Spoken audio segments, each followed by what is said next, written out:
A young noblewoman, Lady Lupia, stands alone with a somber expression, wondering to herself when it all started. Nearby, another young woman with a cheerful smile addresses her as Lady Lupia. This woman, Lady Faulty, then leans in close, happily asking if they aren't best friends. Though Lupia internally agrees, she feels that something is off and that she is not acting like her true self. As an onlooker greets Lady Faulty, Lupia reflects on her friend's good nature, thinking of her as a hard-working and kind person who isn't arrogant despite being a noble. However, her own thoughts feel clouded, and a strange sensation in her head leaves her feeling lost in a daze, as if something is amiss. Just then Lord Liam arrives, greeting both Lady Faulty and Lady Lupia. Faulty remarks that Lupia and Liam are always together, prompting Lupia to begin explaining why. Before she can finish, Faulty cheerfully interjects that it's because they are best friends. Lupia's unsettling internal monologue continues, trailing off with the thought, "It's as if..." Her thought concludes with a shocking realization. It feels as though she is being controlled by someone. This sudden awareness seems to shatter her perception of the world around her. With a new sense of clarity, Lady Lupia looks forward with a determined expression. A vision appears of a wedding ceremony taking place inside a grand cathedral. As she processes this, Lady Lupia declares that she finally remembers everything. She realizes that Lady Faulty is getting married today to the very person Lupia herself was supposed to marry. The bride, Lady Faulty, was the daughter of the Ardea Count family and an exceptional scholarship student at the Royal Academy. Her groom was Crown Prince Liam, the country's first prince, who was widely admired by the young nobility. Their love story had become the stuff of fairy tales among the common people. However, this romance began after a fateful meeting where Lady Faulty captured the prince's affection,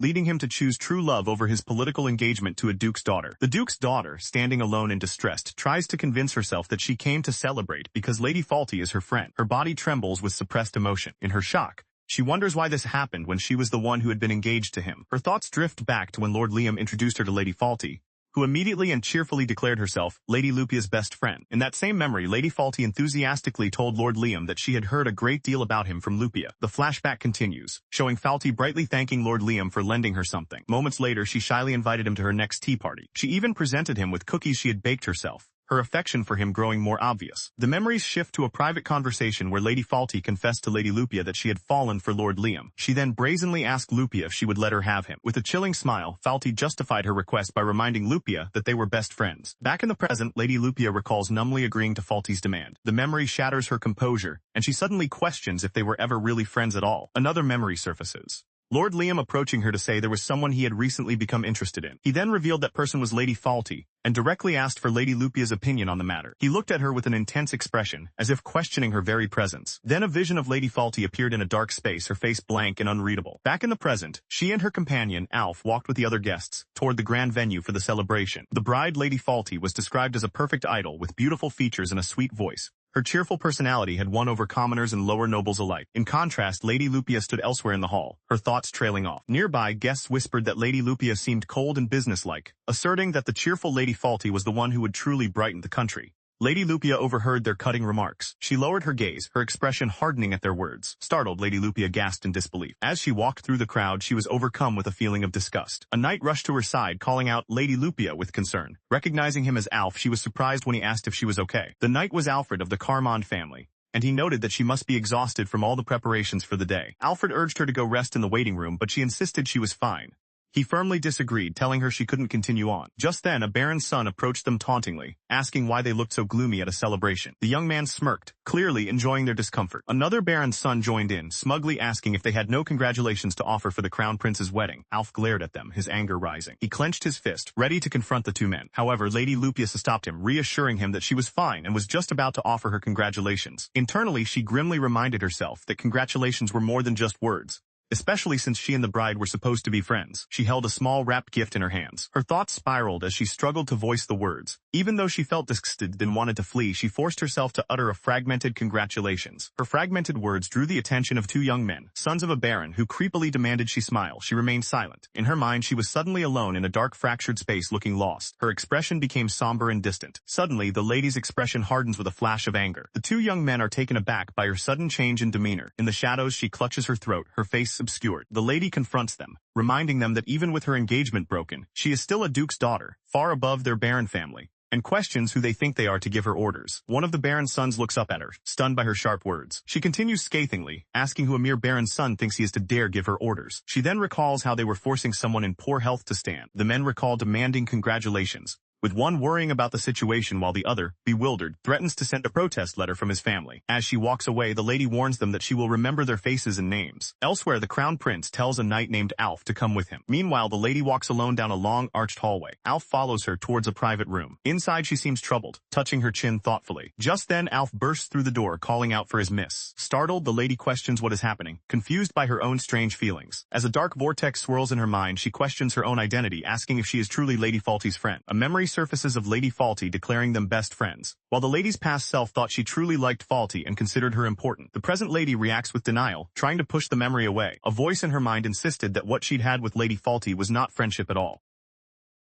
The thought made her gasp in distress. Leaning over a toilet, she felt her head spin, wondering why her mind wasn't working properly. She then began to cough and retch violently. As she struggled, her thoughts became a frantic mantra, insisting that she had to congratulate Lady Faulty. She tried to affirm that Lady Faulty was an important friend, but a conflicting thought dismissed her as a mere classmate, which the lady vehemently denied. After her episode, she stood weakly by the toilet. She then moved to the sink and began washing her hands, trying to compose herself. A knight, Alf, was startled to see her. He called out to her, but she brushed off his concern, stating she was fine and asking if anyone else had arrived. When Alf confirmed they were alone, the lady decided to rest for a while and instructed him not to let anyone in. She asked if there was a simple bed nearby, and Alf confirmed that there was. He offered to send a message to the Duke's family and arrange for a carriage, which she gratefully accepted. Alf then led her into a private room containing a bed. The lady sat down and began to remove her shoes. She wearily prepared to lie down. Finally alone, she collapsed onto the bed. As she lay there, she reflected that Lady Faulty had taken everything from her. She lamented losing her crown princess education, her relationship with the prince, and her trade responsibilities, concluding that she was a foolish and ungrateful person. She reasoned that with the king and queen's approval of Lady Faulty, there was nothing she could do,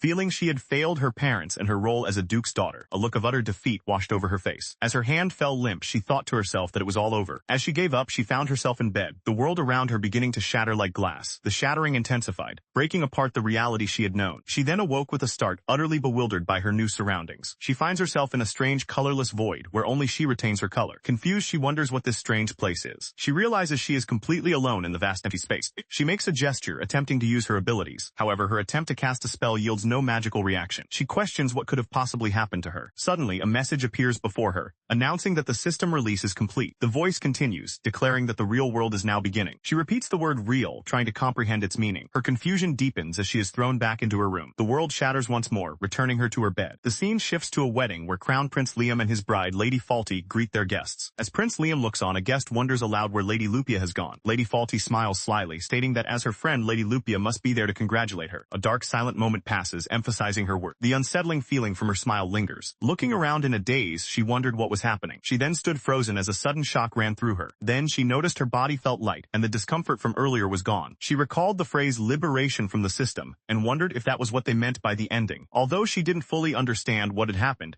she knew one thing for certain. That certainty was a harsh realization. The woman she had considered a friend was not one. She had been made to believe they were friends. But that woman had taken everything from her. Just then her knight, Alf, approached with concern and asked if she was all right. The lady turned to him, confirming that she was fine and felt much better. With newfound resolve, she declared that she had remembered what she needed to do. She then announced their next destination. They were going home, to the Carmon family. The scene briefly faded to black. Moments later, she and her companions were seen traveling in a carriage, their determined faces reflected in the window. A horse-drawn carriage pulls up to a magnificent ornate building. Inside, a man and a woman stand together at what appears to be a wedding ceremony. Elsewhere, another carriage comes to a stop as the door is opened from within. Inside that carriage, a frantic Muriel yells at the driver to hurry, who can only apologize. Her male companion tries to soothe her, assuring Muriel that they will be there soon. But she retorts, asking how she can possibly calm down when she is so worried about that child. Meanwhile, Lupia's father reads a letter, remarking on the terrible news he has just received. In his distress, he crumples the letter in his hand. He wonders aloud how he could possibly remain calm in this situation. He then resolves that he must go and see her as quickly as possible. Back in the carriage, both Alf and Muriel look on with deep concern. At the same time, Lady Lupia's expression is one of quiet, steely resolve. As she sits as alone, a mysterious voice announces that the ending has arrived, prompting her to ponder the meaning of liberation from the system. The voice continues, explaining that system restrictions will be lifted, allowing characters to act freely, starting with Lady Lupia Carmon. A memory flashes of her lying in bed, perhaps from when she was unwell. The voice then declares the system liberation complete and announces that the real world now begins. Hearing this, Lady Lupia quietly repeats the key words to herself, System characters, liberation. With her mind now free, her memories returned, starting with Lady Faulty swooning over Lord Liam. She then recalled Lord Liam looking at her, calling her his cute love. But the memory twisted into a sinister image of him asking if she was his friend. The dark recollection ended with his confession that he had fallen for Lady Faulty. Lupia remembered Lady Faulty brazenly asking for her congratulations. Lord Liam had echoed the demand, questioning if she would congratulate them. The memory showed Lady Faulty feeding the prince, while Lupia watched, small and alone. Returning to the present, Lady Lupia affirmed that, at the very least, she was finally herself again. She reflected on her past, manipulated self, who had viewed Lady Faulty as a mere object, noting that this disgusting feeling had now vanished. In that confused state, she had clutched her chest in distress. Now, however, she was certain that the new emotion she felt was how she was truly supposed to feel. With this newfound clarity, Lady Lupia concluded that, to begin with, Lady Faulty had never even been her friend. She recalled that their relationship was limited to occasionally encountering each other at the library and studying together when it was full. Beyond knowing Faulty was a count's daughter and a scholarship student, she knew nothing else about her. Lady Lupia continued her reflection, acknowledging that while she had many so-called friends, she had very few people she could truly call best friends or open up to completely. She had never considered Lady Faulty one of them, explaining that as a duke's daughter, she simply maintained cordial relationships with all students. For a noble daughter, these friendships were a mix of genuine camaraderie, strategic business alliances, and a necessary facade. She realized all of that effort had been singularly focused on becoming the future crown princess. But all her plans were upended when Lady Faulty became the crown prince's lover. Just like that, her engagement with the prince was completely dissolved, a fact confirmed by a letter with a broken seal. That letter contained an official decree. The crown princess candidate was changed to Lady Faulty, and after serving as Faulty's assistant, Lupia's own memories of her education would be erased. She then remembered Lady Faulty calling out to her, grabbing her attention. The count's daughter excitedly told her to listen, announcing that Lord Liam had just proposed to her. With tears in her eyes, Lupia forces a smile and says she is happy for her. Faulty smugly agrees. She then cruelly reminds Lupia that she had been undergoing crown princess training for more than 10 years. With a sinister expression, Faulty declares that she will become the crown princess and asks Lupia, as her best friend, for her support. Defeated, Lupia could only agree. Back in the present, Lupia bitterly reflects on how Faulty took everything she had built over the years, questioning how she could have ever considered her a best friend. Her thoughts drift to another memory, where an instructor berated her for stepping on her dance partner's foot. The instructor had questioned her awareness as the future king's fiancée, to which a young Lupia could only apologize. Recalling all those difficult days of training now feels somewhat empty to her. However, she resolves with determination that she will never allow her hard-earned knowledge to be used for Faulty's benefit. Lupia then wonders about her erased memories, questioning whether poison or magic was used to take them from her. Her thoughts are interrupted by a knock at the door. She turns toward the sound standing before the door. Realizing it isn't her night elf, she wonders who it could be and invites them to come in. The door opens to reveal Lady Faulty and Lord Liam, with Faulty cheerfully calling out Lupia's name. Upon returning to her family home, she finds the knight Alfred standing in a doorway. Beyond him, she sees two figures and wonders aloud if they are her father and mother. She expresses her surprise that Alfred is with her parents. He explains that with the reception over, he felt he had to quickly inform the Duke and Duchess about her health, to which she thanks him. Suddenly, her mother rushes forward and embraces her, calling her my cute Lupia and startling the young lady. Her mother, Lady Muriel of the Carmon family, exclaims how upset Lupia must be, insisting she should have been the one at the altar and decrying the royal family's foolishness. Overwhelmed with emotion, Muriel continues to cry out for her daughter. As her mother clings to her, Lupia's father and Alfred watch from the doorway. Muriel, catching herself, apologizes for her uncharacteristic outburst. Lupia internally notes how unlike her elegant mother it is to show such emotion even regarding family matters. She then tells her mother that in truth, she is not at all concerned about the broken engagement. Her statement leaves both her and her mother momentarily stunned. Her father, Alasterios, head of the Carmon family, stands with his arms crossed. He admits his surprise at his daughter's words. Lupia looks back at her mother, a thoughtful expression on her face. Alasterios realizes that this clear-headed girl is truly his daughter Lupia. He recalls how about a year ago his daughter had suddenly become like a doll. In his memory, he had tried to reach out the withdrawn Lupia, suggesting they take a break by the lakeside. He had asked her what was wrong, concerned about her state. He urged her to tell him if something had happened at the academy. But the doll-like Lupia of the past had simply replied with a chilling smile that there was no problem. Shaking off the memory, he now approaches his daughter and asks how she is feeling. She thanks him for his concern over her broken engagement,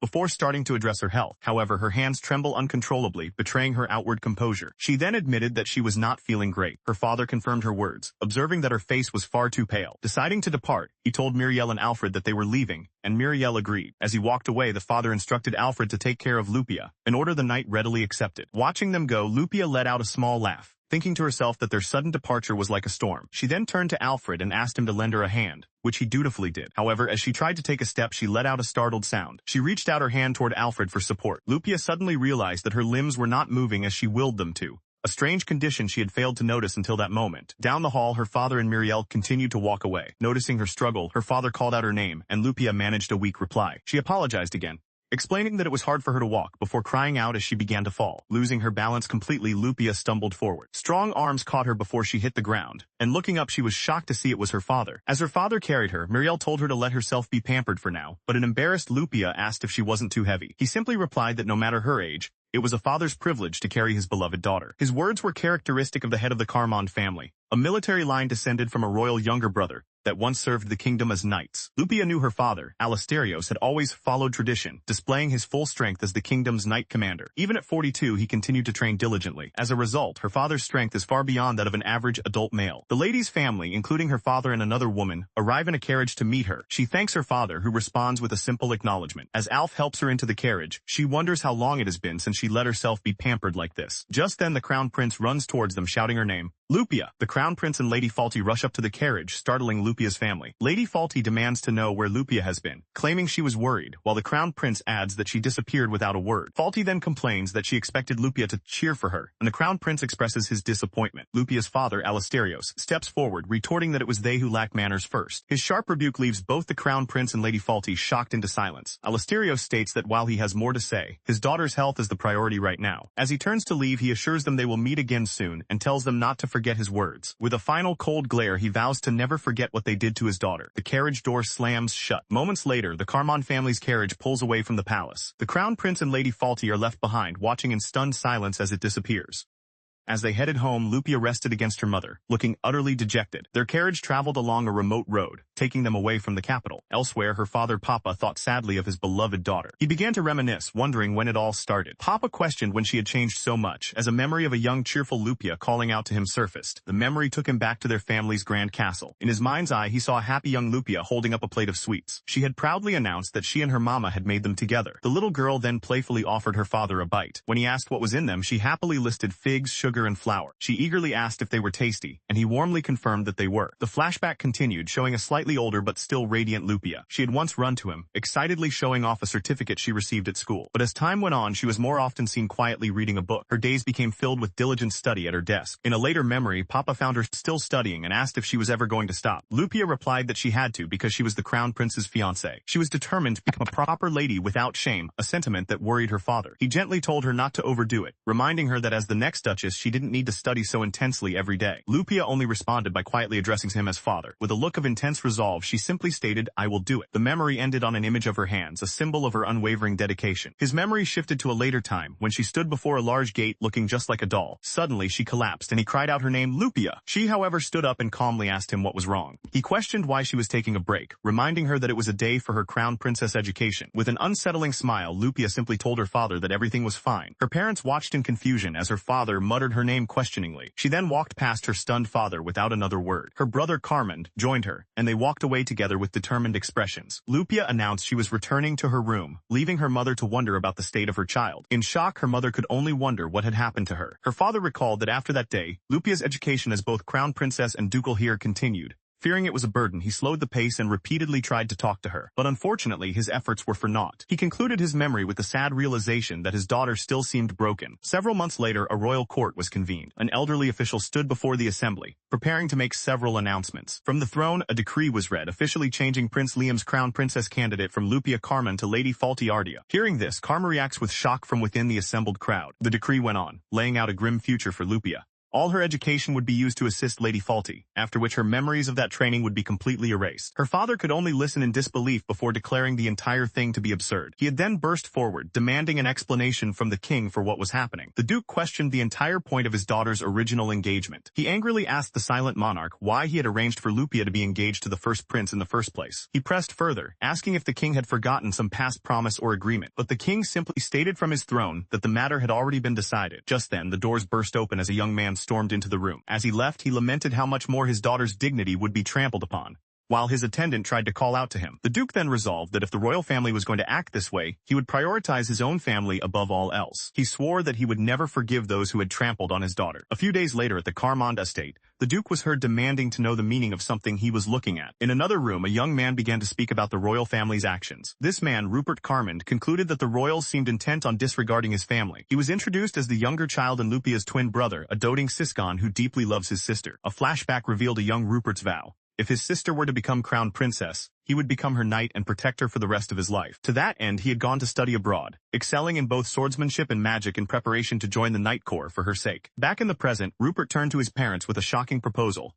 that the Carmond family should abandon their country. As he raged, two young acquaintances tried to get him to calm down, but he was too flustered to listen. He furiously questioned how anyone could expect him to stay calm at a time like this. His mother, Muriel, told him that seeing his anger was actually helping her to calm down and urged him to settle down for now. But Rupert was inconsolable, exclaiming that even his mother was acting strangely and demanding to know what was going on. Feeling the king and prince were mocking his sister. Just then, a voice acknowledged his love for Lady Lupia while offering him a cup of tea. The family's head butler, Jif, formally requested that the young master calm down and drink some herbal tea. Rupert looked up, surprised to see the butler. He hesitantly accepted the teacup from Jif. Taking a sip, Rupert began to compose himself. He then recalled how his sister Lupia had always worked harder than anyone, pushing him to improve and earning his deep respect. Clenching his fists, he began to say that despite this, there was something he couldn't accept. His father, Alasterios, declared that he could never forgive Lady Faltiardia for how she treated his daughter, and Muriel immediately agreed. Rupert worried that things were progressing too quickly, and wondered aloud if there was any way to bring his sister back to her senses. He recalled coming home one day to find his sister seemed completely different. He had assumed she was simply demoralized by the broken engagement, but she didn't respond when he called to her. Turning to his parents, he had asked them what was wrong. His father explained that Lupia had been this way ever since she advanced to the highest grade at the Royal Academy. A flashback showed an emotionless Lupia, confirming she had been this way for some time. Back in the present, Rupert was completely baffled by this revelation. His mother added that whenever they told Lupia to see a doctor, she would simply insist that she was fine. Rupert, alarmed, declared that this was serious and that they must have her examined. However, Muriel countered that Lupia was physically fine and even had a good complexion, making the situation all the more confusing. As the family sat gathered around a table, the gravity of the situation was clear. Carmen's expression was grimly determined. He announced his plan. He would take his graduation exam as soon as possible, return home, and ensure his sister remained there. Carmond worried that if he didn't act, the Countess and the Crown Prince might imprison his sister in the palace. He feared they would keep her there merely as a convenient caretaker. His father, Papa, agreed, and his mother, Mama, affirmed that the family would handle the matter themselves. A carriage with horses stood ready for departure. Lupia and her mother shared a look of quiet resolve. Later, Papa told his wife, Milier, that their daughter needed to rest first and foremost. The man accompanying them readily agreed. Papa then outlined their strategy. As a ducal family, they would refuse the royal family's orders and state that their help was not needed. His wife, Mama, concurred with the plan. Lupia looked down, her expression unreadable but resolute. Her father then vowed that no matter what the royal family said, he would stop them. Mama added her own promise of support, declaring she would do it for her daughter. While traveling in a carriage, Mama mused that her son, Rupert, would probably return after he graduated. She then recalled to Lupia that Rupert had mentioned speeding up his graduation. The man accompanying them looked back with a start. Inside the carriage, Mama continued to speak with her silent daughter. Meanwhile, at his foreign academy, Carmond prepared to fulfill his plan, which required defeating the graduation exam instructor in a sparring match. This was in addition to demonstrating sufficient grades on the written exams. Only if both conditions were satisfied would it be judged that the student had truly made their learned skills their own. In a carriage, Lupia reflected that someone would accelerate their graduation solely for her sake. Her mother, Muriel, remarked that this was just like Rupert, and her father, Alasterios, agreed. As they traveled, Lupia noticed that they seemed to have arrived at their destination. Alasterios confirmed her observation. Their carriage approached a grand sprawling castle perched atop a hill. A moment passed. From within the castle grounds, a shocked voice cried out, wondering what was going on. Meanwhile, back at the palace, a courtier reported that the Duke, Duchess, and their daughter had already departed. An enraged official ordered his men to chase after the idiots, sighing in frustration. The elderly official, seething with anger, wondered what the Carmond family had done. Inside a grand royal hall, a wedding reception has just concluded. Off-panel, two nobles comment that it was a fine reception, with one agreeing. Seated on his throne, Liam's father declares that finding the perfect bride for Liam was the best possible outcome. The queen adds that the bride is a flawless, well-mannered, and excellent student, but a cracking sound over the new crown princess's image suggests a different reality. Elsewhere, a shocked Carmen questions the new crown princess being merely a count's daughter. He seems momentarily stunned by the news. Covering his mouth in disbelief, he wonders why someone of such a relatively low rank would be chosen to become the crown princess. Back with the royal couple, Liam's father angrily demands an explanation from the queen. He grips a small ornate object tightly in his hand. The queen turns away, reflecting that what they did was a terrifying thing. Her husband, confused, asks what she means. Meanwhile, Carmen tells his father, the Duke, that the royal family has lost the backing of their dukedom, a realization that visibly shocks the Duke. The Duke's eye widens in alarm at the implications. The Queen begins her explanation, reminding the King that their son Liam was once engaged to Lady Lupia Carmond, daughter of the Carmond Duke. She admits that she does not know if the two held any romantic feelings for each other. However, she had heard that both understood their duty to their families and the nation, and were prepared to stand together for that reason. Yet the Queen continues, after only a year of knowing Countess Faltiardia,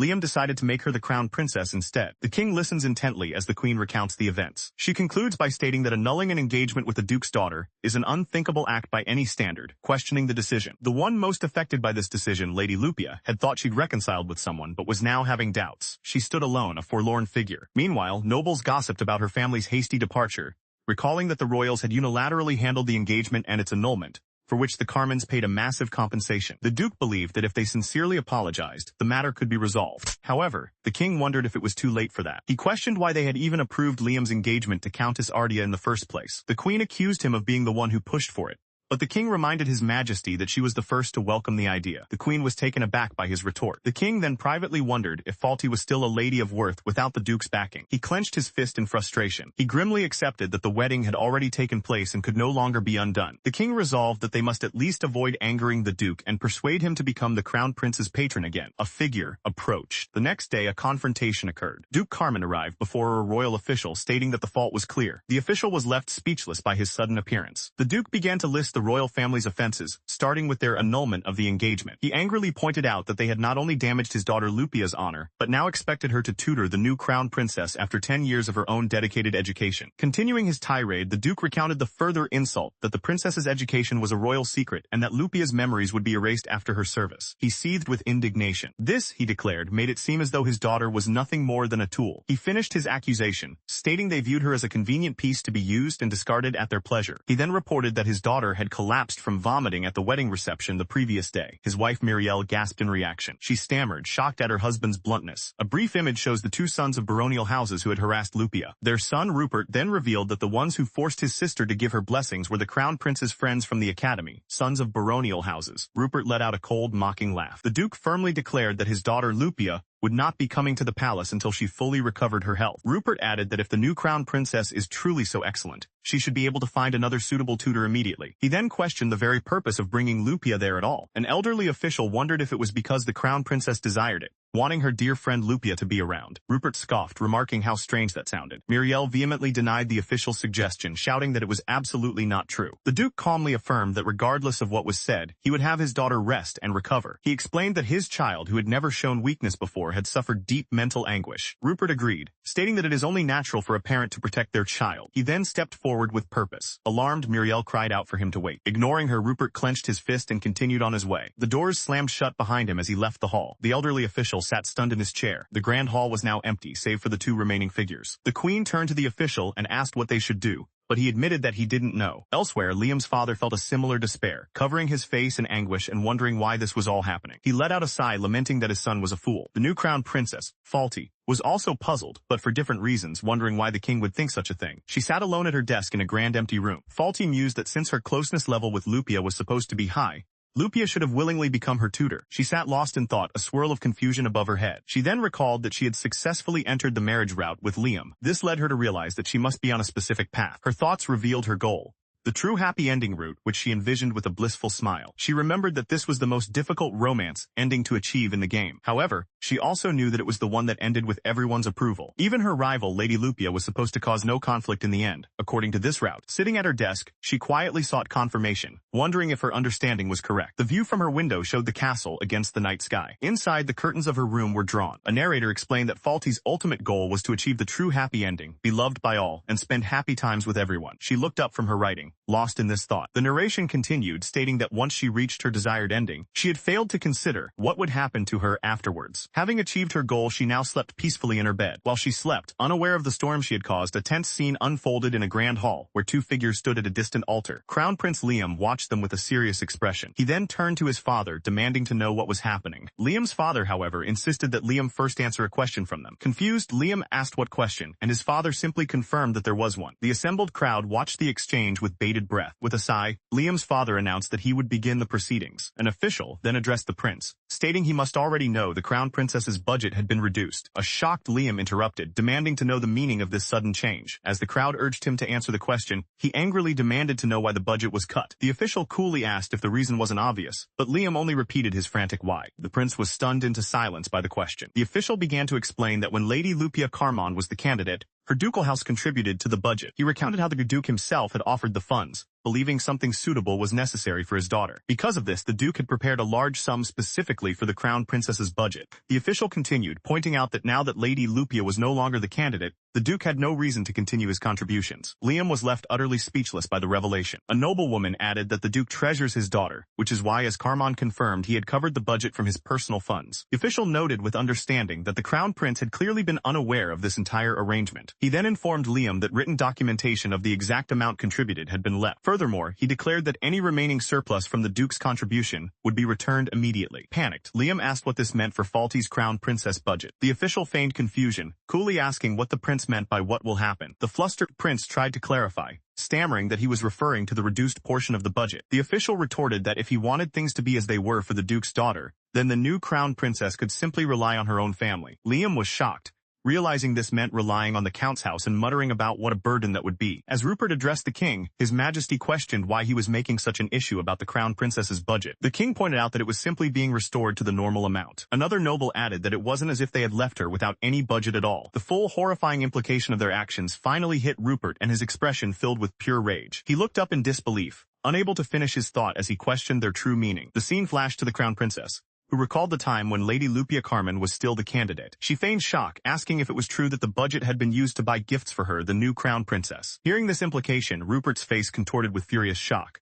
An official exclaims that he knew it, confronting Prince Liam about not having used Lady Lupia's budget as Liam looks on angrily. The official continues, asking if Liam used the funds to buy gifts for the new Crown Princess instead. Liam erupts, arguing that as a vassal, it's only natural for them to give him money to show their loyalty. Another official with an eye patch then steps in, asking Liam if he is therefore telling the Carmon family to give him money. Caught off guard by the direct question, Liam stammers, at a loss for words. He then weakly insists that such a thing would be impossible as he backs away from the crowd. The Queen then intervenes, announcing that she will explain the first reason why it's impossible. She reveals that the Carmon Dukedom has formally withdrawn as a patron of the royal family. A shocked Liam demands to know why. The Queen explains that it is because Lady Lupia is no longer his fiancée. She continues with the second reason. Lady Lupia has already departed for a remote residence to rest and recover. Liam is bewildered, questioning the situation since he had ordered Lupia to serve as an educator for the new Crown Princess Falty. He angrily insists that it is Lupia's duty as a vassal and that she must be recalled immediately to fulfill it. The Queen calmly concedes that ordinarily, that would be the case. However, she pauses before continuing, startling Liam with her change in tone. The Queen sternly reminds him that he has neither the right nor the standing to address a duke's daughter without her proper title. Liam is left stunned and speechless by the sharp rebuke. An official holding a large stack of documents then approaches the prince. The official presents the papers to Liam, asking if he knows what they are. He explains that the stack consists of letters of protest from the Carmen main house and its many branch families. Reading from one letter, the official relays the Carmen family's position. They interpret the treatment of Lady Lupia as a declaration that the ducal house is unnecessary and warn the royal family not to insult them. The Queen then confronted her son, reminding him of the plan to recall Lupia to serve as Falty's tutor. Aghast, Liam questioned if they truly meant to summon Lupia back just to perform duties akin to those of a servant. In response, his father admitted that the royal family had also been thoughtless. He continued that this applied to the ministers, nobles, and even the students at the academy who had praised Falty. In the audience, a young man in a uniform listens with a look of intense focus. Lord Liam, with a look of conviction, then emphatically agreed that the king was right. With that, Liam suddenly suggested taking Lupia as a concubine. The Queen reacted with disbelief, asking her son if he was an idiot. She pointed out that there was no way the Duke of Carmon would ever allow such an arrangement. The Queen warned that if they provoked the family any further, the entire Carmon dukedom might leave the kingdom. She then questioned how he could make such a suggestion when he understood the risks involved. Liam could only groan in frustration, unable to respond. His mother looked at him, finding his behavior strange. The king agreed, remarking that their son had never been so thoughtless before. His wife Muriel listened with a somber and resolute gaze. She then admitted that this thoughtlessness applied to them as well. Meanwhile, Duchess Muriel considered the situation, noting that changing a royal fiancé ordinarily required approval from both houses. She continued to list the numerous meetings, official consents, and formal procedures involved, all of which should have taken much more time. Muriel concluded that there were far too many puzzling points surrounding the whole affair. While some found the situation puzzling, Crown Princess Falty wore a faint knowing smile. In the throne room, Lord Liam offered an explanation for the oddities, suggesting that perhaps everyone involved had been in a state of confusion. However, a lady-in-waiting countered that with no unusual magical reaction detected, it was unlikely the new Crown Princess had used enchantment magic. Lord Liam angrily retorted that Falty would never do such a thing. The Queen, seeming to agree, stated that they should leave the matter at that for now. But her husband the king interjected with a grave however. He declared that this was something they must all remember. The king continued, stating that no matter the circumstances, their kingdom had thoroughly belittled the Carmen dukedom. This, he stressed, was an undeniable fact. The assembled nobles listened with apprehension. Lord Liam looked on, his expression troubled by his father's words. Elsewhere, Lady Lupia stood with a calm but distant demeanor. Back in the throne room, an aide reported that the Carmen ducal house was refusing all contact, making an apology impossible. The king then sternly commanded his son not to act on his own. Lord Liam walked through the palace halls, lost in thought. He questioned if marrying Lupia had been the right decision after all, but immediately told himself that couldn't be right. His hand clenched into a fist, betraying his inner turmoil. His frustration boiled over, and as a desk slammed, he angrily questioned what he meant by his own thought. Meanwhile, Lady Faulty read a letter and reacted with shock, questioning if Lupia had really gone to the secondary residence. She stared in disbelief, muttering that it couldn't be possible.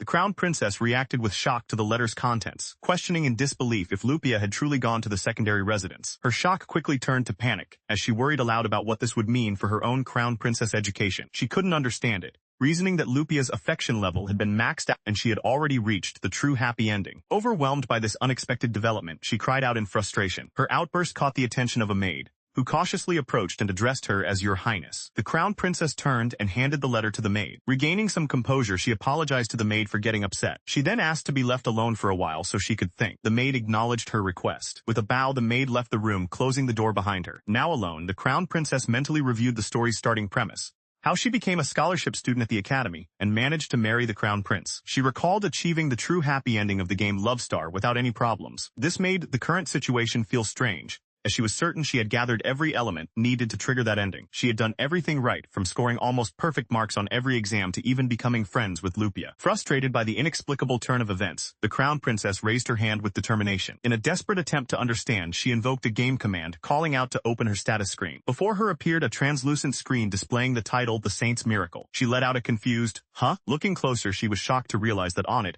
Lupia's affection level was completely blacked out. She frantically wondered why this could be happening. Her own stats, she noted, hadn't changed. In fact, everything else seemed to be the same. She concluded that the only thing that was off was Lupia's affection level. Worried about what was going on, she feared that the story had somehow been distorted or twisted. Then she recalled Lupia saying she felt unwell and wondered if that could be the reason. She continued to ponder if that was it. She stood in her room, gazing out the window. The crown princess decided that she might find something out if she went to visit her. The scene then shifted to provide context for the world. A narrator explained that this was a romance simulation game for women. The story itself was simple. However, the routes to the true happy ending and raising affection levels were extremely complicated and strict. The game's story begins when the heroine enters her final year at the Royal Academy. Born as the daughter of a count, the heroine enrolls in the academy. There she meets the crown prince Liam and falls in love. In the game's story, the two overcame their difference in social standing. The main characters ultimately found a happy ending together. She also remembered a key plot point where the heroine befriends the Duke's daughter, his original fiancée. In the game's true ending, these two become best friends, and along with the crown prince, the three of them live happily ever after. Faulty pictured this idyllic scene of friendship and peace. Contrasting this with her own life, she reflected that she began as just an ordinary girl with slightly above average grades. However, a mysterious voice began giving her instructions,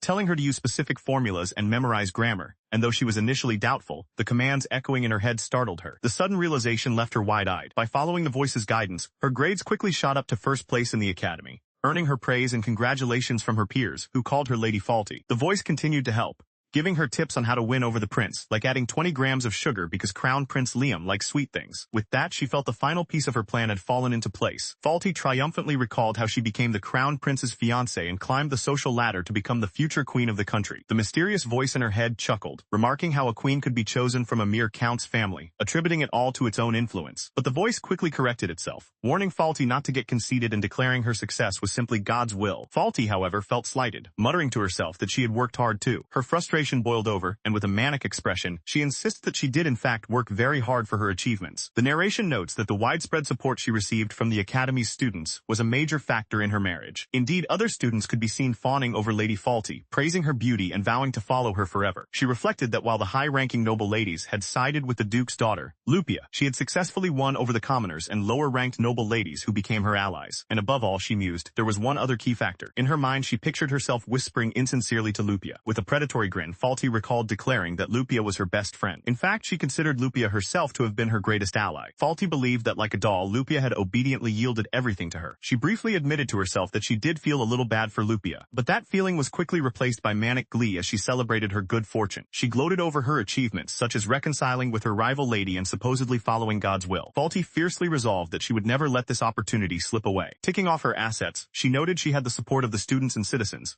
as well as the king's formal approval, and declared that she now had everything. Meanwhile, a somber Lady Lupia Carmon was said to have come to her senses. However, the narrator revealed that the ending now progressing was not the true happy ending Faulty had wanted. A young woman with long dark hair left a room, while Faulty watched her depart from behind the partially open door. But as she proceeded down a long corridor, Faulty herself had yet to realize this fact. The scene shifts back in time where preparations for Lupia's recuperation were underway at the ducal mansion. Inside, maids were busy packing, confirming that nightwear and snacks were ready for Lupia's arrival. Lupia quietly sipped from a cup, beginning her period of rest. As she relaxed, she wondered aloud if it was truly okay to be so at ease. Her brother Rupert immediately reassured her that it was perfectly fine. However, Lupia confessed to Rupert that having nothing to do made her feel restless and even bored. He gently chided his sister for wanting to get back to her desk while still recovering, insisting that she just relax. His insistence left her flustered. With a nervous giggle, she stammered out her agreement. Her maid Rishel chimed in, agreeing with Master Rupert that Lupia should take it easy. Lupia was surprised to hear even Rishel say so. Observing her reaction, Rishel could only murmur, "Oh dear." Meanwhile, someone was secretly watching the siblings from behind a door. Elsewhere, other maids expressed their relief, noting that Lupia's complexion had returned to normal, and that it had been a year since they'd last seen her laugh. One recalled how Lupia's conversations had become formal and doll-like, while another mentioned how quickly Lord Rupert had rushed to her side. The maid continued, remarking on how shocked the lady was. Because of all this, another concluded that Lupia must be feeling quite relieved now. Back with the siblings, Rupert declared that now that his sister had regained her strength,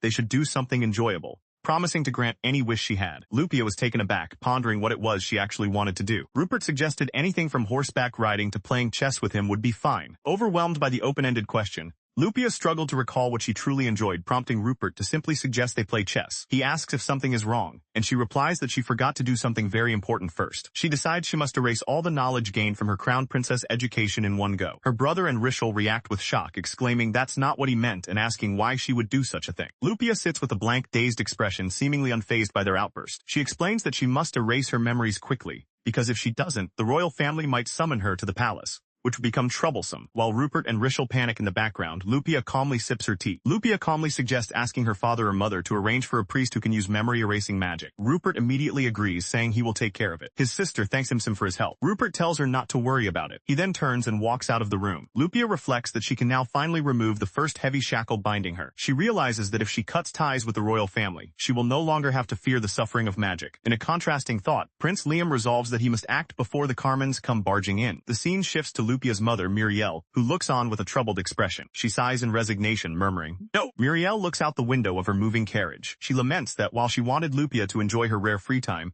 she knew the royal family would inevitably act sooner or later. To that end, she instructs Rupert to make preparations in case Lupia falls ill. He confirms that he understands his mother's command. She then changes the subject, asking him about his dream of becoming a knight. Rupert bluntly replies that he will not pursue it. His mother reacts with confusion to his sudden declaration. He explains that if his sister is no longer the crown princess, there is no need for him to become a knight. As Rupert quietly accepts this reality, his mother begins to realize something about him. She understands that he truly respects his sister Lupia. This realization triggers a memory of a young Rupert, vowing to become the knight who would protect his sister. In the flashback, a young Lupia affectionately calls him a fool, telling him he doesn't need to do that. The memory continues with young Lupia, gently placing her hands on a surprised young Rupert's head. Back in the present, Rupert reflects on his unwavering decision to protect his sister, contrasting it with the crown prince's choice to prioritize true love. Rupert recalls Lupia's reaction, her disbelief that the first thing her sister wanted was to use memory-erasing magic. Thinking of this, he remarks on how truly strong Lupia is. He concludes that her strength is why she was chosen as the next head of the house, and could endure the difficult education required of a crown princess. While he admired his sister's strength, Lord Liam smiled menacingly elsewhere, clutching a glowing heart that represented true love. Back with his mother, Rupert remarked it was a good thing Lupia didn't marry someone who couldn't understand her value,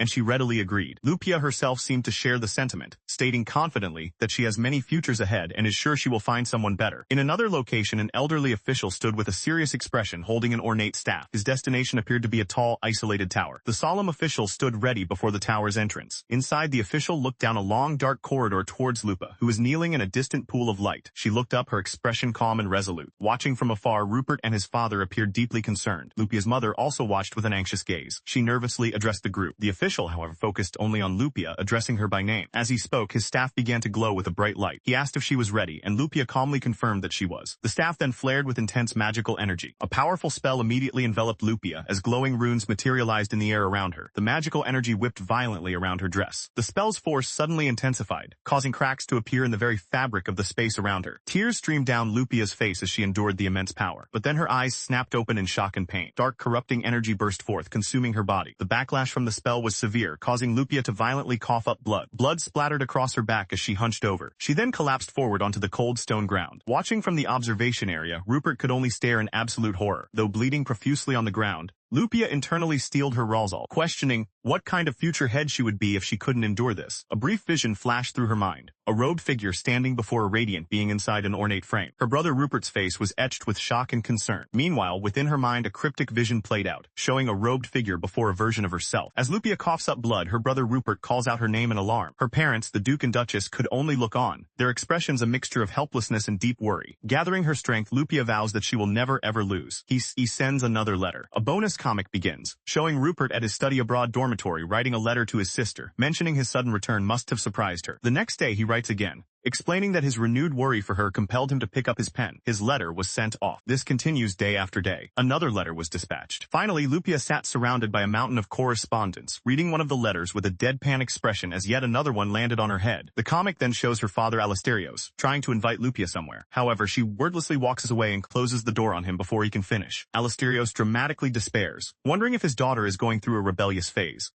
Despite collapsing from the failed ritual, Lupia internally vowed that she would not lose. A hot-blooded feeling surged through her, as if she were completely burning from within. As she knelt, the dark energy around her coalesced into sharp, blade-like forms before vanishing. Her eyes then snapped open, filled with a sharp, focused intensity. A moment later, she looked up, her grievous wounds having completely disappeared. Confused, she looked down at her own unblemished hands, uttering a questioning, "Eh?" From the side, her mother Muriel and brother Rupert watched with anxious expressions. A sharp sound echoed as something clattered to the floor near them. The official who performed the ritual wiped sweat from his brow, looking immensely relieved. He then declared that the dangerous procedure had been a success, as Lupia stared blankly ahead. Rupert cried out to his sister and rushed to her side with their mother. He knelt before her and gently took her hands in his. Rupert was alarmed to find his sister's hands were cold, but Lupia only responded with a weak, detached laugh. The official remarked that he never imagined he would have to use this technique in his life. Muriel agreed, adding that she was just glad her dearest daughter Lupia had endured the ordeal. Looking at Lupia with tears in her eyes, Muriel declared that she was finally free. Lupia smiled, confirming she was free at last, and excitedly said she couldn't wait to tell her father that she had done it, and if asked whether this was true peace, she would nod without hesitation. She was at long last free from the royal family. This was her moment of release. 3 days later, the scene changes. A hand gently closes a book. Now resting, Lupia notes that her condition has stabilized considerably.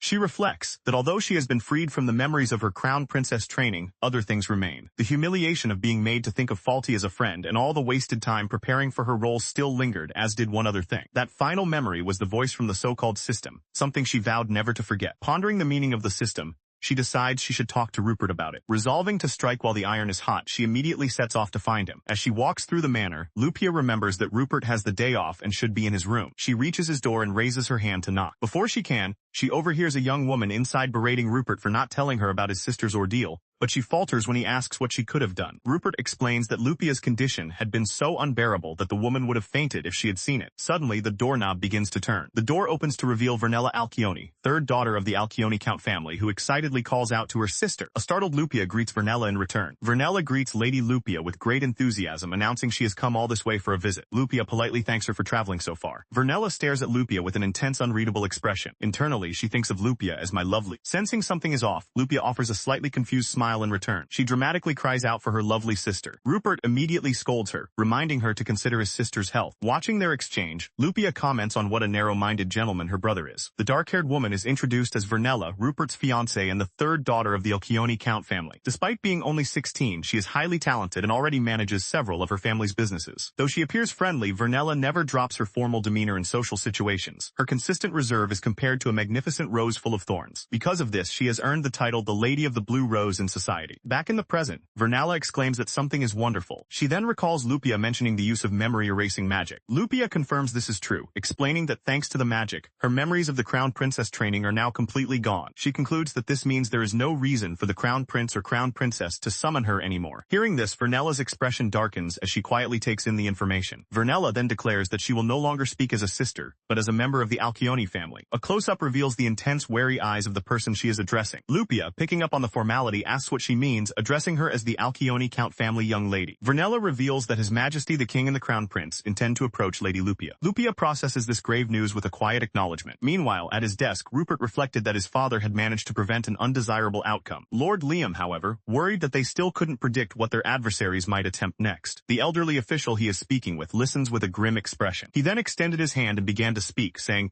"Therefore," in another location, Vernella invited Lapia to her estate to rest. She explained with a map that traveling via the Duke's territory would make it seem as if Lapia had gone to the Duke's own estate. The discussion about Lupia's future continued within the ducal mansion. He deemed the plan brilliant, noting that the detour through the Duke's land would prevent it from seeming like she had skipped a rest. Lupia listened thoughtfully to her brother's suggestion. She realized that her father had never explicitly stated she must rest within the Duke's estate. With this understanding, she turned to Lady Vernella and formally accepted the offer. Lapia then insisted they drop the honorifics, explaining her desire to get closer to her future sister-in-law, which made Vernella giggle. As Vernella began to respond, she was cut off. Lapia asked Vernella to tell her about all the societal rumors that had spread while she was away. To hear everything, Lapia invited Vernella to stay the night. Vernella, meanwhile, gazed at her new sister-in-law with adoration. She then ecstatically accepted, eagerly calling Lapia sister. Watching them, Rupert felt a pang of regret over this sudden change, wishing he hadn't gotten engaged.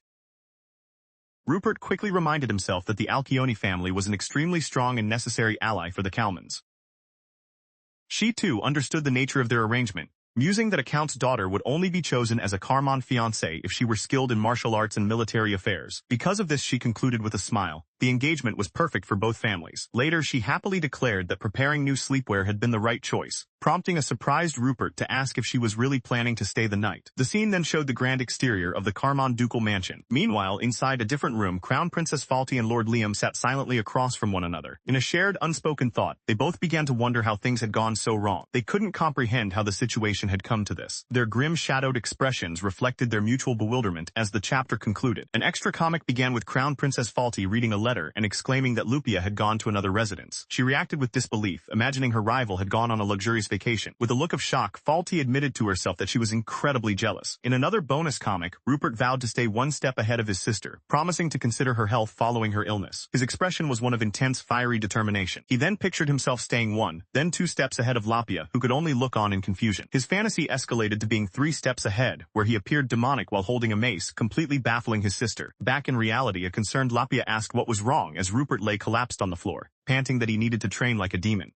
The story opens on the Grand Royal Palace. Inside, 2 individuals were growing impatient. Crown Prince Liam and the Crown Princess sat across from one another in a tense room. Their impatience, however, was merely an extension of a profound misunderstanding. Liam wondered aloud why Lupia wasn't there. He reasoned that as the top candidate for Crown Princess, Lupia should have wanted to stay by his side, questioning why she would ever leave him. This was his misunderstanding. The truth was that their relationship had been an engagement ordered by the nation. For that reason, Lupia had devoted herself completely to her education to become the Crown Princess. In a flashback, she formally introduced herself to Crown Prince Liam. Everything she did was to fulfill her duty as the daughter of a duke. There was never any romance involved. Not a single shred of romantic feeling existed on her part. Meanwhile, the Crown Princess Falti also wondered why Lupia was absent. She was confused, having considered Lupia a close friend and believing she had achieved the grand finale route. This, too, was a misunderstanding. The reality was that Lupia had only acted as a close friend because Falti was the story's protagonist. What Falti had actually achieved was not the grand finale route, but rather the queen route. The narration begins to explain what Falti truly accomplished. Ever since she began hearing the voice of the system, Falti had endlessly dreamed of the romantic endings of the game Love Star. However, there was a catch. It is revealed that there is one ending that no one has ever achieved. As a calm voice begins to speak, the narrative prepares to unveil this secret route. The voice explains that in the ideal grand finale route, she would be bound to Crown Prince Liam, and even befriend the rival noble lady. From her perspective, she had already triumphantly achieved this perfect ending. This path was supposed to lead the country to a better future, thus completing the so-called grand finale route. To seize this difficult ending, Falti had worked tirelessly to gain the trust of everyone from Prince Liam and the royal family to commoners, completely transforming her daily life. She believed she had finally carved her name into history, or so it should have been. The narration reveals that underneath her diligence and ambition lay a boundless, selfish desire. Suddenly, a memory of Lupia calling out to Liam surfaced in her mind. The unexpected memory left Faulty utterly bewildered. A profound sense of discomfort began to creep in. This discomfort intensified, manifesting as glitches on her internal status screen where words like unknown and discomfort appeared over an image of Lupia. The realization that something was terribly wrong made her scream in denial, finding it impossible. Back in the present, Faulty panicked upon learning the Crown Princess tutor had declined, something she believed would absolutely never happen in the grand finale ending. Prince Liam watched her with concern. She fretted over what would happen to her education, but Liam tried to calm her, suggesting a tutor didn't have to be a marchioness and asking her to wait. Faulty reluctantly agreed. Despite her agreement, she was in a state of shock, questioning what had gone wrong to deviate from the grand finale route. The narrative reveals that the fatal mistake she committed was a simple one. She had completely overlooked the existence of Lupia's younger twin brother Rupert. To get acquainted with the extremely protective Rupert, one needed an introduction from Lupia herself, a high-difficulty event that Faulty had completely missed. Back in the present, Faulty still couldn't understand, insisting she had worked too hard to have possibly made a mistake. She reflected that all she had ever wanted was simply to see how high she could climb. Elsewhere, Faulty approached Liam, suggesting they go visit Lupia together. She reasoned that since Lupia was unwell and they had been close, a visit might cheer her up. Liam agreed that she was right. The scene then shifts, showing the two of them sitting together in a tense, awkward silence. A quiet moment passes between them. Liam, however, seemed to know that Lupia was staying at her sister-in-law's house. Meanwhile, at that very house, Rupert teased his fiancée, Vernera, for drooling. As Vernera chuckled, Rupert asked why she got so flustered when it came to his sister. She explained that Lupia is the person she admires and respects above all others. Vernera's expression then shifted as she composed herself. Rupert playfully questioned if she was really behaving like a proper noble lady. Lupia, who had been watching, looked on with a puzzled expression. She then interjected, changing the subject. Lupia commented that she found this flustered side of Vernera to be quite adorable. Becoming serious, Vernera then warned Lupia that both the king and the crown prince were trying to make contact with her. Hearing this, Rupert Carmen stands with a thoughtful expression. His sister Lupia, however, continues to rest, calmly sipping her tea. Vernera mentions that Lupia had been planning to recuperate at a family villa,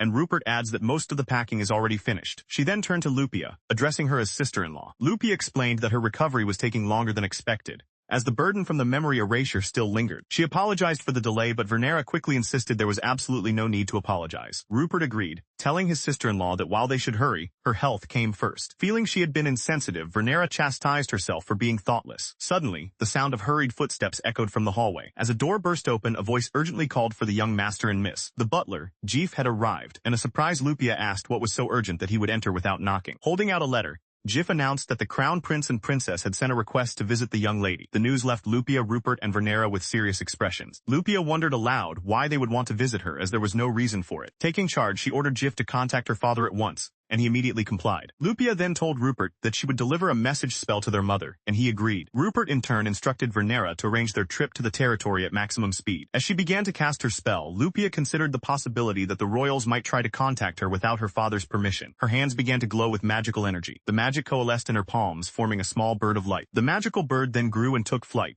carrying her message as she watched it depart. Elsewhere, her mother receives the message and immediately begins casting a spell in response. The magic materializes back at the mansion as a giant bird-like creature made of intricate lacework, spreading its wings before Rupert and Lupia. Rupert urgently points towards the window as Lupia gasps, watching the massive creature approach. Moments later, the magical bird shatters the large arched window as it flies out of the room. Meanwhile, Vernella gently chides her sister-in-law Lupia, reminding her to rest, and Lupia wearily apologizes. The magical bird continues its journey, flying towards a distant castle perched on a cliff. The scene opened on the imposing royal palace. Inside, Lupia held another letter, noting that this one was not from the royal palace. Her eyes widened in shock as she read its contents. With a grimace, she crumpled the letter in her hand. Seeing her distress, her brother Rupert asked if something was wrong, but Lupia quickly dismissed his concern. She recalled the letter's completely misplaced accusation, which claimed she had injured the crown prince and princess. More importantly, she wondered about the person who had conveyed that message to the royal couple. Her thoughts drifted to a recent conversation she had with Vernella. A commotion erupted outside as a servant pleaded for someone to wait, calling their independent actions unacceptable. Rupert, the target of the plea, simply commented to Lupia that it was rather noisy. Just then, the doors to the room burst open. Two young noblemen barged in, with one shouting to announce their presence. Rupert, Lupia, and Vernella stared at the uninvited guest. One of the men, a baron's son, immediately confronted Lupia, demanding to know what she thought she was doing. He was acting on behalf of a worried Crown Prince Liam and Princess Faulty. His companion listed her perceived offenses, ignoring the royal couple's calls and refusing to enter the castle. The first man accused her of trampling on the crown princess's heart, while the second declared this was why the prince had chosen Faulty over her. Throughout the tirade, Lupia remained perfectly still and silent. The Baron's son angrily demanded she say something, but she offered no response. In a flash, Rupert moved, delivering a brutal kick to the face of the man insulting his sister. Caught by surprise, the man cries out as he is struck down. Still on the floor, he can only utter a sound of confusion. His companion scoffs at him while the fallen man groans in pain. The standing Baron's son turns on Carmond, angrily accusing him of cowardice for striking first. He prepares to retaliate, but Carmond simply watches him in silence. Carmond coolly states that there is no need for him to even raise a hand. The Baron's son is left confused by the remark. Both of the intruders now lie defeated on the floor. A flashback shows the man leering at her during that past encounter. The man on the ground looks up in terror. Standing over them, Carmond identifies them as the sons of Baron Garibaldi and Baron Genasmo, prompting one to laugh weakly. Sister appears, remarking that she recognizes their faces, and one of the men seems to recall their previous meeting. Her heeled shoe is poised to stomp down on his face. Looking down at them, Sister coldly comments on their audacity. She steps forward, admonishing them for storming into her ducal household to commit such a farcical act. With a sharp tap of her heel, she took a determined step forward. The motion mirrored the past, showing her foot striking that same man who flinched in shock. A man with glasses recoils in pain and shock from a powerful blow. As she loomed over him, Carmond angrily told the man he had no right to glare at his elder sister. Moments later, both intruders lie defeated on the floor. She then mused that calling their actions storming in was too polite and wondered what should be done. She then threatened to report the incident as a rebellion by baronial houses against a ducal house. One of the intruders lying on the floor could only react in shock. Sister confirmed that their actions were indeed just that,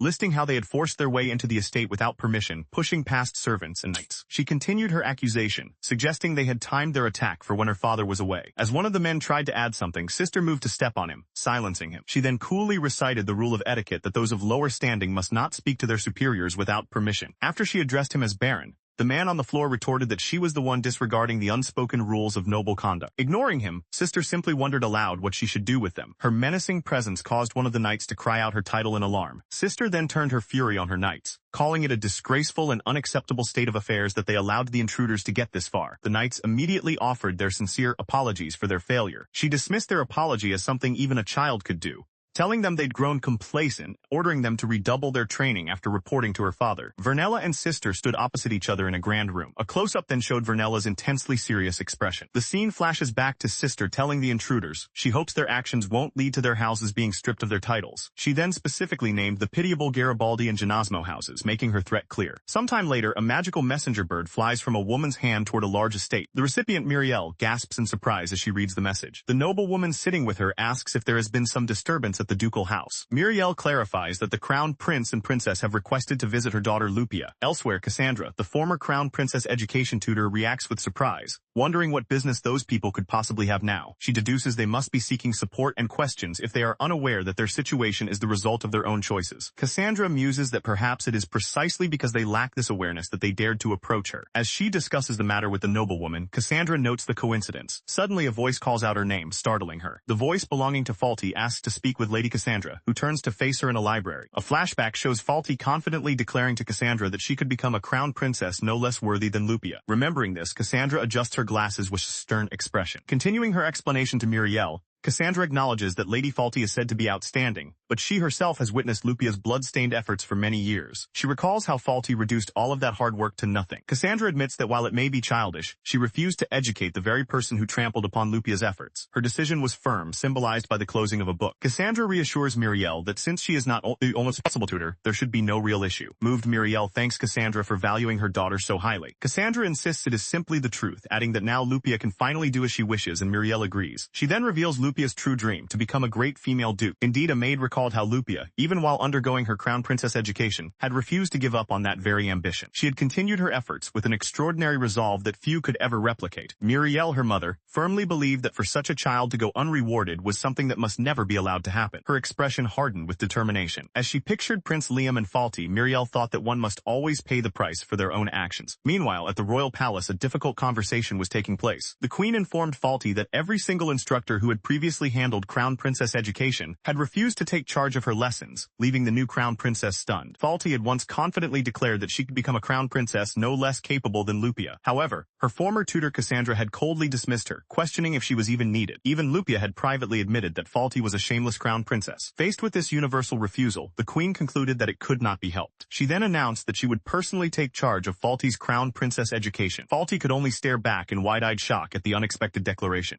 As Faulty clutched her hand, she let out a cry of pain. In the ornate room, a lamp sat on a side table. The queen then told Faulty that if she had time to complain, she should use it to learn proper conduct, to which Faulty meekly agreed. The queen began Faulty's education personally, standing over her as she sat before a large stack of books. She reflected on how even this person had once been accepted. At the beginning, she recalled, Faulty was certainly welcomed. But as everyone began to understand the magnitude of what the royal family had lost, Faulty's situation began to change. Compared to the esteemed Carmen ducal house, Faulty's count family was deemed barely suitable for a crown princess. And yet that count's daughter became crown princess over Lupia and would one day become queen. This meant she had to demonstrate an aptitude exceeding Lupia's not only to her own country's nobles but to other nations as well. In a moment of distress, Faulty wondered what to do now that even Lupia had refused her visit, as a servant knelt in apology. In another scene, Cassandra informed Faulty that every former crown princess tutor had declined the position after hearing her words, prompting Rupert to ask if she understood why. Faulty, flustered, could only stammer that she didn't. A flashback then revealed her past boast, that she was confident she could become a crown princess no less than Lupia. Her lecturer accused her of trampling upon all the feelings and resolve of the Carmon ducal lady. They pointed out that Lupia had endured and restrained herself since childhood. Faulty tried to protest, stammering that she never intended to cause harm. The scene returned to the queen, who acknowledged that confidence is good but questioned the need to say her boast out loud. Left speechless, Faulty could only stammer in response. She began by stating that, in addition to their own language, Faulty must master a minimum of 5 foreign languages. Faulty was stunned by this, exclaiming in disbelief. The queen coolly asked why she was surprised, noting that Lupia could speak them from a young age and knew even more written languages. Prince Liam casually dismissed the task as something even a child could do. Feeling the pressure, a distraught Faulty wondered if this intense training was going to continue. The narrator clarified that this was not a single event, but the beginning of a new reality born from Faulty's own choices. Elsewhere, a mysterious woman with long black hair observed the situation from afar. From afar, Vernera thoughtfully considered the recent events. She mused that Faulty had overlooked many hints and wondered when, if ever, anyone would reach the grand finale. In another scene, Lupia calmly sipped tea, deciding to set the next event and repeat the process until it was done. The mysterious woman stood before a chessboard, stating that all endings would be repeated until achieved, as that is the nature of a game. A hand holding a king chess piece appeared,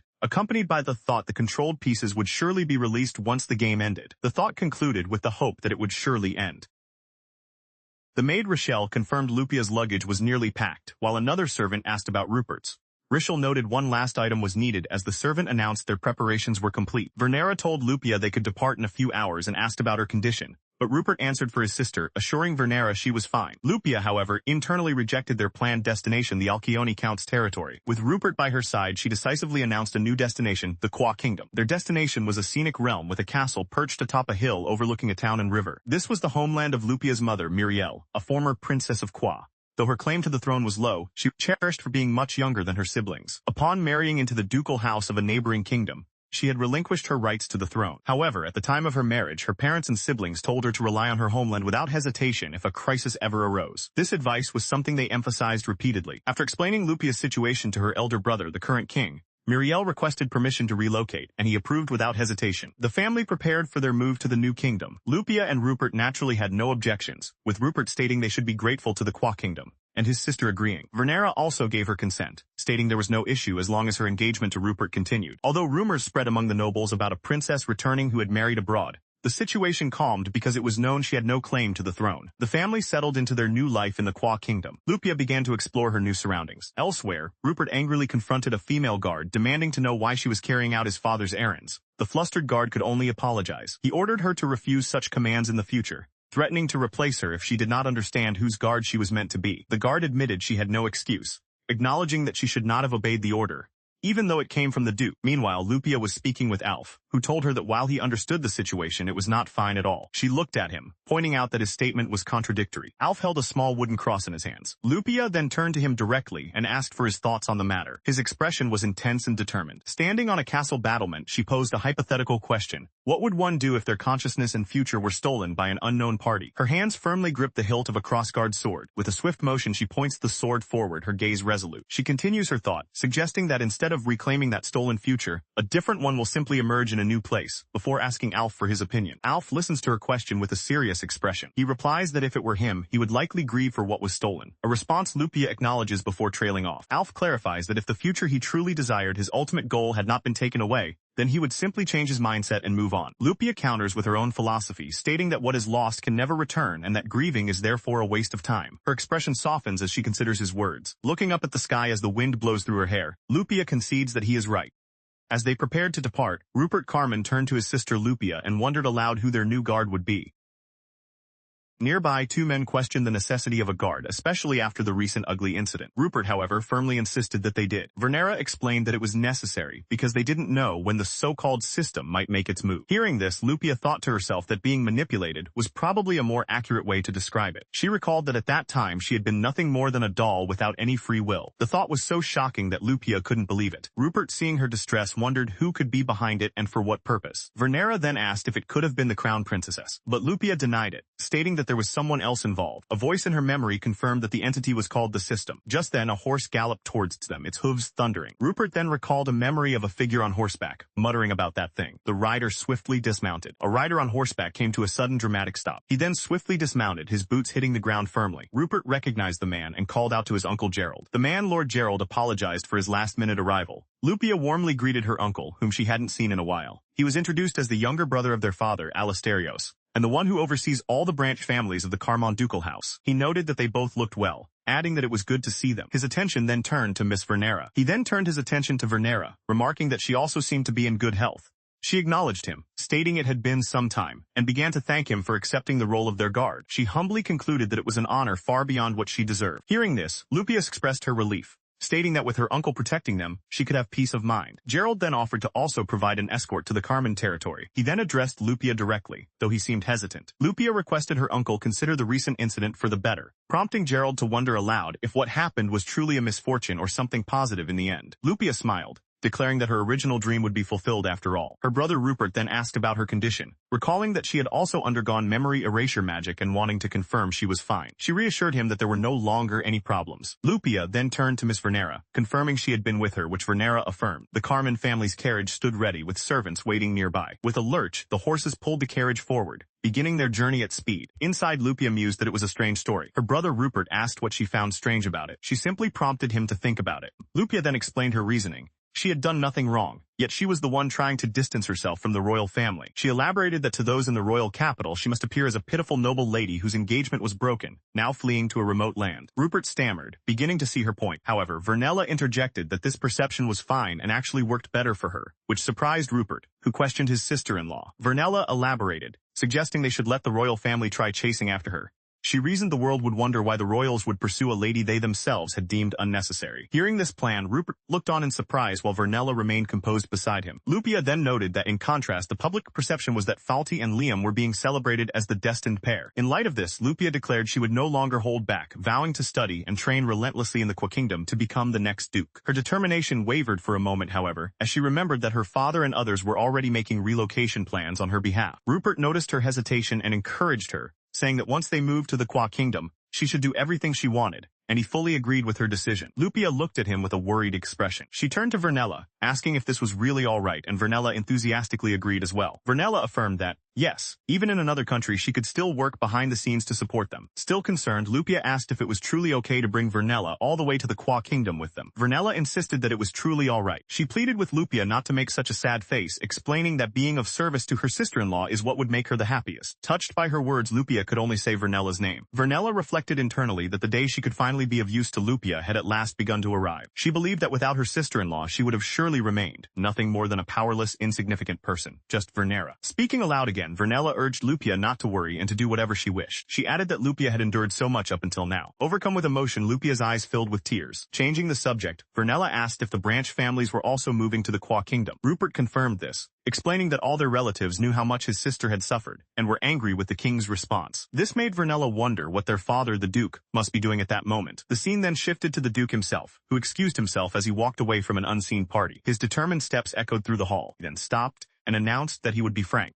The story shifts to the estate of the Ardiacount family. A hand holds a letter, its wax seal broken. Falti's father stares at the letter in disbelief, asking what it is, while her mother worriedly asks what's wrong. The letter contains a message written in an unfamiliar ornate script. A flashback shows Falti wondering if her family could manage a certain amount if asked to supplement the crown princess's budget. The requested amount is revealed to be a staggering 100 billion. Back in the present, Falti's mother stares at the document in shock. She exclaims that the dizzying sum is impossible for them to pay. Her husband agrees, stating that as a mere count family, they cannot give what they do not have, even for their beloved daughter. Elsewhere, the king finds it absurd, realizing in disbelief that the Carmon ducal house had been paying such amounts all along. along. In the king's presence, Duke Carmond announces his family will relinquish their title, return their territory, and relocate to another country, advising the king to find a replacement governor. The duke adds that they will inform their people of the decision. The stunned king can only utter the duke's title in response. Standing nearby, Rupert Carmond observes that the king looks quite pale. The king recovers enough to ask Duke Carmond about his intentions after relocating. He suspiciously questions if the duke plans to use his daughter Lupia as a political pawn once again. Duke Carmond firmly denies it, explaining that since his wife has renounced her succession rights, no such dispute will arise. He then begins to speak about his plans for Lupia. Rupert interrupts, declaring that to make up for everything she has endured, he intends to let Lupia do whatever she wishes. He then brings up another matter, the misuse of his personal assets. Rupert firmly demands that these assets be returned to him promptly. The king concedes, assuring him that they will of course be returned. Taking the king's concession as the final word, Duke Carmond declared their discussion concluded and promptly excused himself. As the king clicked his tongue in frustration, Liam called to the departing duke. The prince then angrily shouted, ordering him to stop. Duke Carmond paused, turning his head slightly with an unyielding expression. His authority challenged, Prince Liam declared his command was a royal order. He then stood resolute, his face cast in shadow. Now having his attention,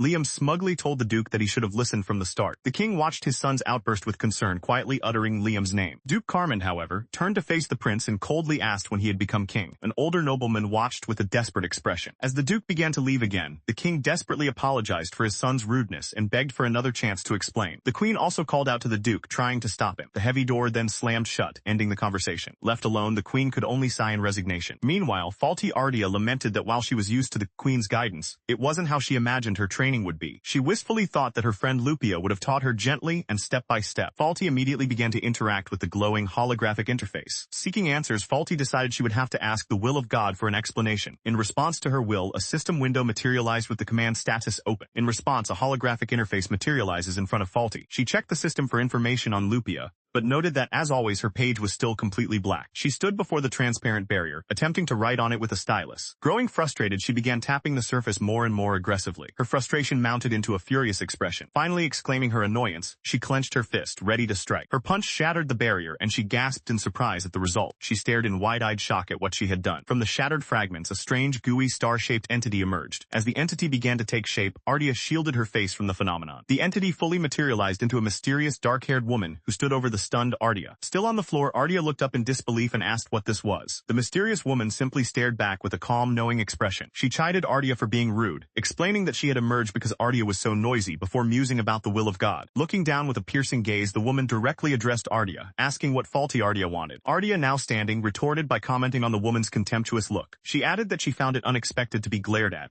but the mysterious woman sharply told her to shut up. Ardea then demanded to know why the woman wasn't helping her now. The mysterious woman simply smirked in amusement. She told Ardea that it seemed she truly didn't understand the situation properly. Realization dawning, the woman mockingly asked if Ardea had actually expected help even after reaching an end, leaving Ardea utterly confused. It brought back the memory of the voice that first asked her if she wished for everyone to be happy and for herself to become queen. Ardea listened, her expression filled with shock and confusion at the strange questions. The voice had then added that there were, however, several conditions to this wish. The main condition was that the entity would only cooperate until an ending was reached. Suddenly remembering this, Ardea cried out, questioning why Lupia's affection level had turned completely black. A mysterious dark-haired woman appeared, chiding Ardea for her carelessness in missing such an obvious contradiction. The woman addressed her as faulty Ardea and pointedly asked until when she had promised to cooperate. She then prompted Ardea to consider what state she was currently in. Ardea recalled the terms of their agreement. Cooperation would last until an ending was reached. Horrified, she realized she had reached the grand finale end, which was not the future she had wanted at all. The mysterious woman confirmed that Ardea had achieved the queen end, which she deemed a perfectly valid ending. Ardea was left speechless by this revelation. The woman then asked if she had finally remembered everything. Ardea deduced that since the queen end was a valid ending, the woman would not explain why Lupia's affection level was blacked out. The mysterious woman simply confirmed that her deduction was correct. Ardea cried out in disbelief, calling the situation ridiculous. However, the woman retorted that it was not ridiculous at all. A vision then showed a distressed Lupia covering her mouth. She then reminded Ardea that she had agreed to these terms herself. The entity's form then shifted into that of Lupia, who coldly accused Ardea of stealing her fiancé and her future. Stunned, Ardea could only utter Lupia's name in shock.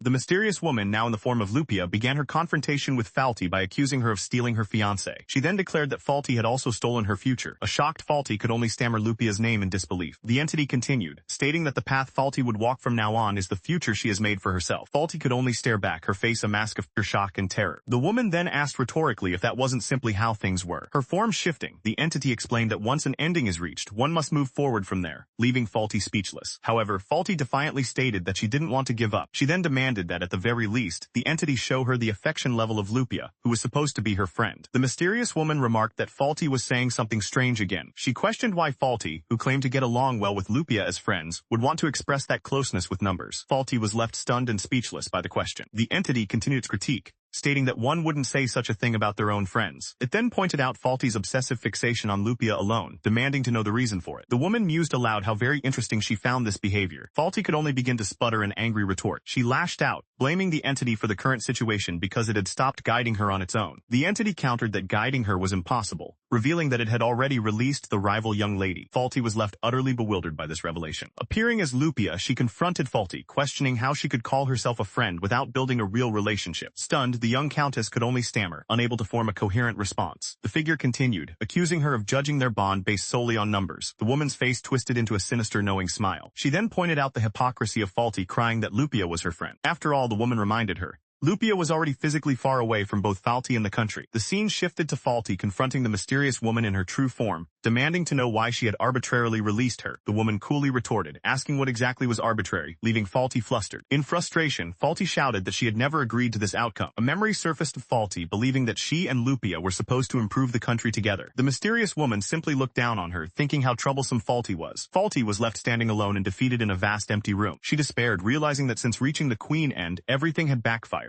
She was suspected, cursed, and mocked for all her efforts. Worst of all, she lamented that her voice could no longer reach Lupia, who had finally found her freedom. Overwhelmed and crying, Faulty wondered what she was supposed to do now. She screamed in anguish, questioning how she could possibly turn this disastrous outcome into a grand finale. In a different scene, a hooded Faulty cried out in distress. She was confronted by Rupert and Lupia, with Rupert asking if Lupia had not been the one to introduce them. The mysterious woman's voice explained that Faulty's path had only opened because she gained the interest of someone who truly respected Lupia. As Faulty stammered, the woman's voiceover concluded that she had even included this crucial step on the list of things Faulty needed to do. Now appearing with dark hair, the mysterious woman looked down on the distraught Faulty. She told her that while she had once been a good person, stumbling and falling had reduced her to this pathetic state. Kneeling on the floor, Faulty begged her to take it all back, but the woman simply asked what she meant. Faulty desperately yelled at the woman, calling her a defective product and demanding she turn back time, promising to do better. The mysterious woman sighed and mockingly asked if she should do that. Faulty, momentarily filled with hope, tearfully asked if she really meant it. The woman then presented an impossible condition.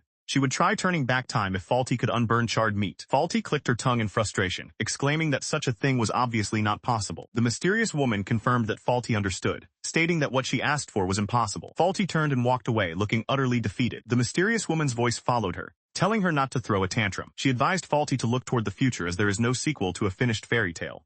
In despair, Faulty wondered how she could possibly do that. The woman instructed her to simply continue on as she was, striving harder and harder to become queen. She then cruelly reminded Faulty that after all, she had taken that future from another young lady. Faulty was left in despair, seeing a reflection of Lupia walking away, a symbol of the future she had lost. A voice, likely the woman's echoing in her mind, urged her to accept reality. With a look of resignation, Faulty seemed to finally accept her fate, muttering the name of the one she wronged. Meanwhile, Lupia herself woke with a start, as Rupert expressed his concern that she must be exhausted. Vernella added that she seemed to be having a nightmare, and Lupia murmured that she felt like she'd just had a strange dream. Her brother looked at her with concern, repeating her words, "A strange dream?" Lupia's thoughts drifted back to the dream she just had. She explained that in the dream a certain girl was arguing about something, prompting Vernella to ask who that girl was. Lupia identified the girl from her dream as Faulty Ardia. As Lupia recalled a past conversation, her expression grew deeply troubled. Continuing her recollection, Lupia explained that Faulty had insisted they were friends who had a role to fulfill together, but it felt more like an interrogation. A shocked Vernella asked if she and Faulty were actually friends. Lupia immediately denied it, stating that they were not friends at all. She elaborated that her consciousness had been taken over by the system,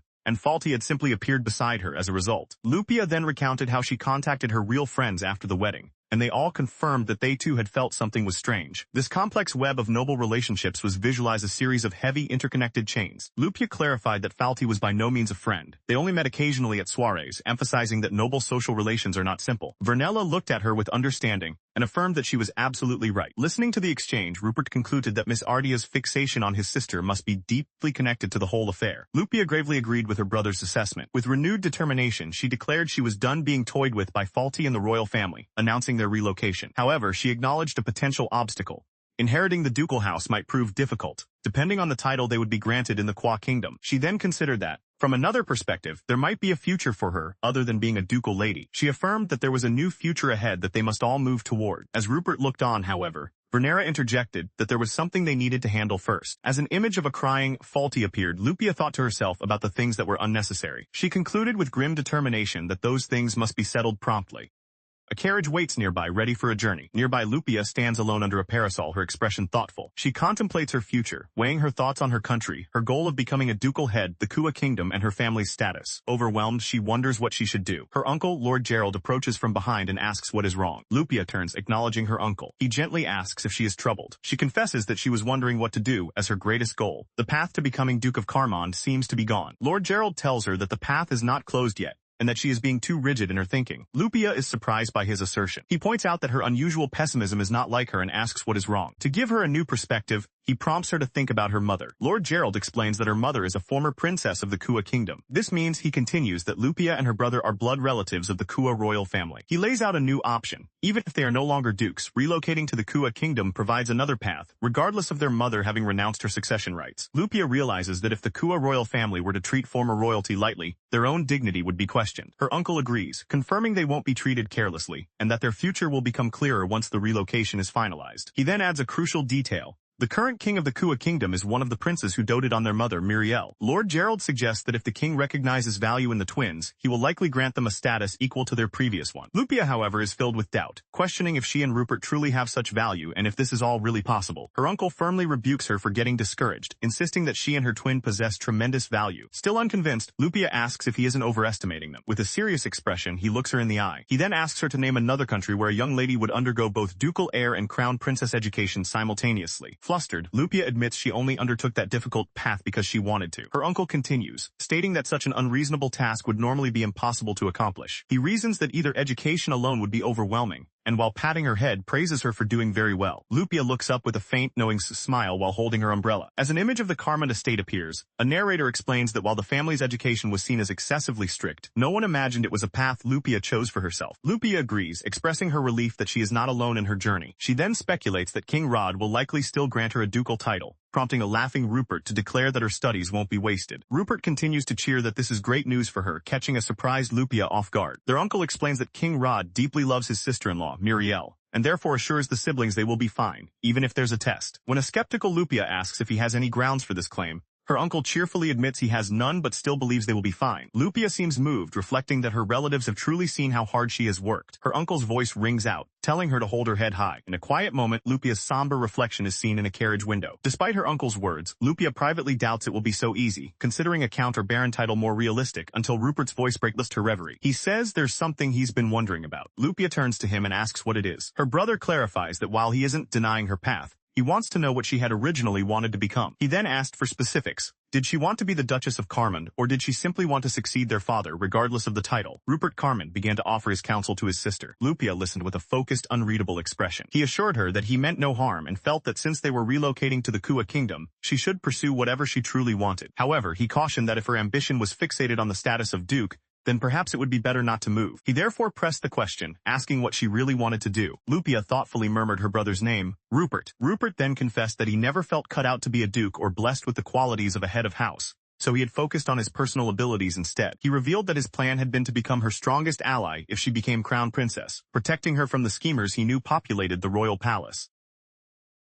He continued, explaining that serving as an aide or a knight suited his personality better than living as a typical noble. While Lupia remained silent, he concluded that given their current circumstances, he saw no reason for them to cling to the ducal title any longer. Taking her brother's words to heart, Lupia later gazes at her reflection. She reflects that she now has more varied futures ahead of her than she had ever imagined. Vernella, who is nearby, asks if this means she can adapt to anything, and Lupia agrees with a smile. A slightly confused Vernella then asks what exactly is meant by many things. Rupert explains to the bewildered Vernella that his sister has been taught so many skills that she can do almost anything to a pitiful degree. He begins to list Lupia's extensive training, which includes swordsmanship, academics like history and economics, and fine arts such as music and dance. As Rupert adds horsemanship, hunting, and even magic to the list, an overwhelmed Vernella asks what else there could possibly be. Rupert jokingly tells his sister to stop, noting that Vernella is too surprised, though Vernella admits it's all true. Vernella then turns to Lupia, her sister-in-law, and remarks that her future is now full of possibilities. Lupia agrees, mentioning she was just discussing this with her uncle, and thanks Rupert, feeling refreshed by the conversation. Rupert is simply glad to hear it. Outside, the sky is clear. A man stands nearby, seen only from the waist down. Meanwhile, in another country, King Rod Lee Kua of the Kua Kingdom signs documents at his desk. He thinks about his married sister who will be arriving. The king's thoughts continue, noting that his adorable niece and nephew are also coming. An official approaches, addressing him as Your Majesty. King Kua apologizes for his distraction, reminding himself that with limited funds and resources, he cannot show favoritism just because they are relatives. He reaffirms his duty as king,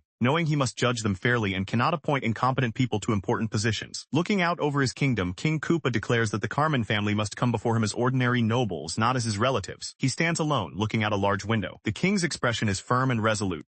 The episode opens on a grand palace, setting the scene for a royal confrontation. Inside, Crown Prince Liam is shown blushing intensely, clearly flustered by a recent event. He then collapses to the floor in distress, clutching his head and wondering when things had gone so wrong. In a flashback, an official questions the king's actions while Liam internally fumes that Duke Carmond has done something outrageous. Liam continues his internal rant, questioning the Duke's audacity to issue a royal command and wondering if the man thinks he is the king. In a brief cutaway, Alfred laments the situation, wishing he could go back to before the disastrous remark was made to Duke Carmond. Back in the throne room, the king begins to scold Liam, reminding him that the crown princess is trying hard to be recognized by the high-ranking nobles. He then furiously demands to know why Liam would do something to undermine all her efforts. The elderly official concedes that the duke's words were indeed a misstatement. Liam attempts to justify himself, explaining that in that moment he intended to speak on his father's behalf. Sighing, the official dismisses the excuse as useless. He then decides to change the subject. The official brings up Faulty, and Liam confirms he is listening. He asks Liam to clarify the relationship between Faulty and the daughter of the Carmond family. Confused, Liam states that they were friends, wasn't that right? The official's line of questioning leaves Liam utterly shocked and questioning if that was really the case. An aide Carmond then reports that the Duke himself said there was no friendship between Faulty and Miss Lupia. Stunned, Liam questions if they truly weren't friends, and Carmond confirms that is what the Duke said. The official adds that the Duke stated it without hesitation, asking what benefit lying would bring, leaving Liam to ponder the truth. He wondered aloud if her actions had simply been born from frustration. His father considered this, questioning if it was pride, but then immediately dismissed the notion. He elaborated that Lupia was too intelligent not to understand that her pride was meaningless before royal authority, insisting her issue wasn't jealousy of Faulty. The father then questioned the very idea of jealousy being a factor. He continued his explanation, recalling how Lupia had clarified that she did not think of Liam in a romantic way. Liam was left speechless and confused by this revelation. His father explained that the engagement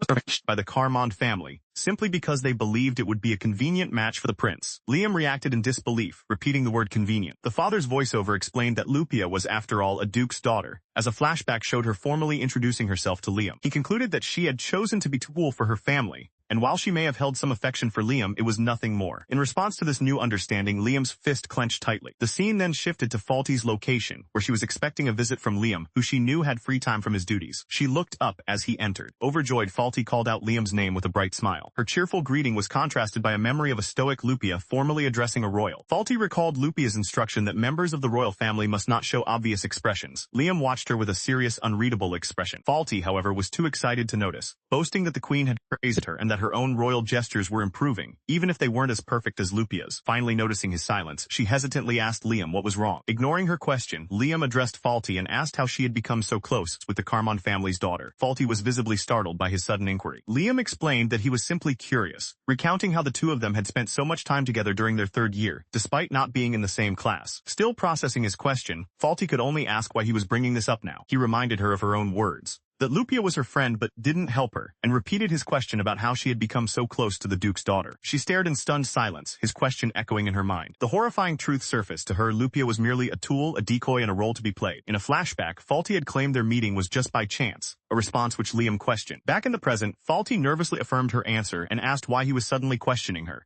starting to insist that she and Lupia were undoubtedly friends. Liam cut her off, stating bluntly that they were not friends and that this information came directly from the Duke. Faulty was left speechless by the revelation. Continuing his interrogation, Liam asked Faulty if she had ever visited the Carmond family's house during their school days, to which she admitted she had not. He then pressed further, asking if she had ever gone out with Lupia after school, his own confusion growing. Feeling cornered, Faulty asked if Liam was doubting her. Liam quickly retreated, insisting he was not doubting her but was simply curious. Faulty explained that since they weren't in the same class, from connected families or childhood friends, she herself had wondered how they became close. She then grew defensive, questioning why the Duke would care how a friendship started and calling it interference. Liam listened with a serious expression. He then told a surprised Faulty that given Lupia's family background, it was only natural for her father to interfere. A nobleman explained that by tradition, there are only 4 families with ducal rank in the country. Liam elaborated that royal engagements were typically arranged between these 4 families due to their closer royal bloodlines and connections. Despite this tradition, he looked directly at Faulty and declared that she was the one he chose. The two walked together, a distance still between them. Liam then reiterated his question, explaining that while they had always appeared close at school, the Duke's firm denial had made him wonder how their friendship truly formed. A dark moment of contemplation passed. Faulty was left to agonize over how much of the truth she should reveal to Liam. Muriel expressed her frustration, finding it troubling that the complicated situation prevented her from meeting Lupia directly.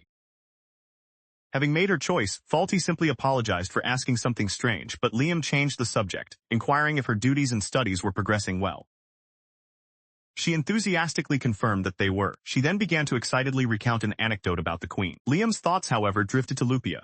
He reflected that while Faulty tried hard, she could not compare to the quiet Lupia's impeccable gestures and manners. His mind continued to focus on Lupia's inherent elegance. He then recalled her profound dignity. Overwhelmed by these memories, Liam could only repeat Lupia's name in his mind. He decided that to understand if they were truly friends, he must meet and talk to Lupia directly.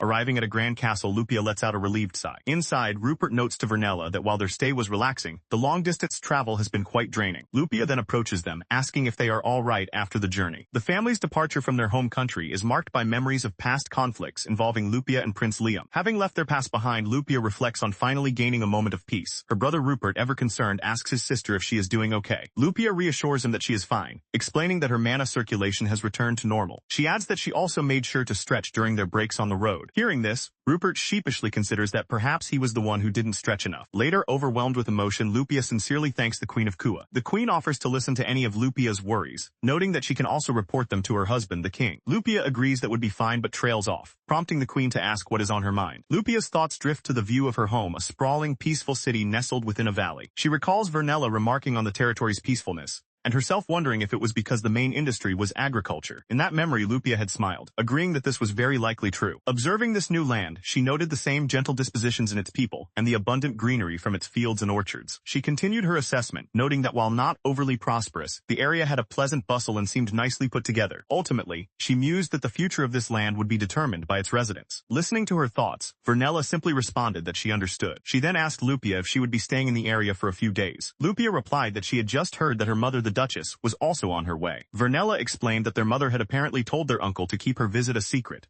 prompting Lupia to remark that it was just like her. Rupert then suggested that perhaps their mother was stopping by on her way to the Kua kingdom. Lupia agreed that this was the most likely reason, recalling that her mother had always used to travel via the duchy. She began to add another thought. Vernella then revealed that she had taken over her family's shadow business from the start to support the Carmen house, vowing to use its resources to protect what she holds dear. Lupia listened with a look of quiet determination. However, Vernella quickly changed her tone, suggesting they stop talking about such gloomy topics. Seizing the opportunity, Lupia asked Vernella and Rupert how they had spent the past year, causing a surprised Vernella to call out to her. Lupia explained that she wanted to make up for the time that wasn't normal and sincerely wished to hear about their experiences. Rupert suggested they start with him, and Vernella eagerly agreed, adding that she also wanted to hear about the country where he had been studying abroad. Vernella turned slightly, her attention focused on the conversation. Rupert happily agreed to share his story. He smiled, ready to begin. From a distance, their mother Muriel watched them, observing that everyone looked like they were having fun. Rupert turned to her, asking why she hadn't simply joined them. She smiled gently, explaining that she felt the three of them needed some fun time together on their own. As their mother rejoined the group, Lupia welcomed her, and she responded with a thank you. She then asked a maid to prepare tea for herself and their uncle, receiving a confirmation. A moment passes as they settle in. Soon after, the tea is served. With that,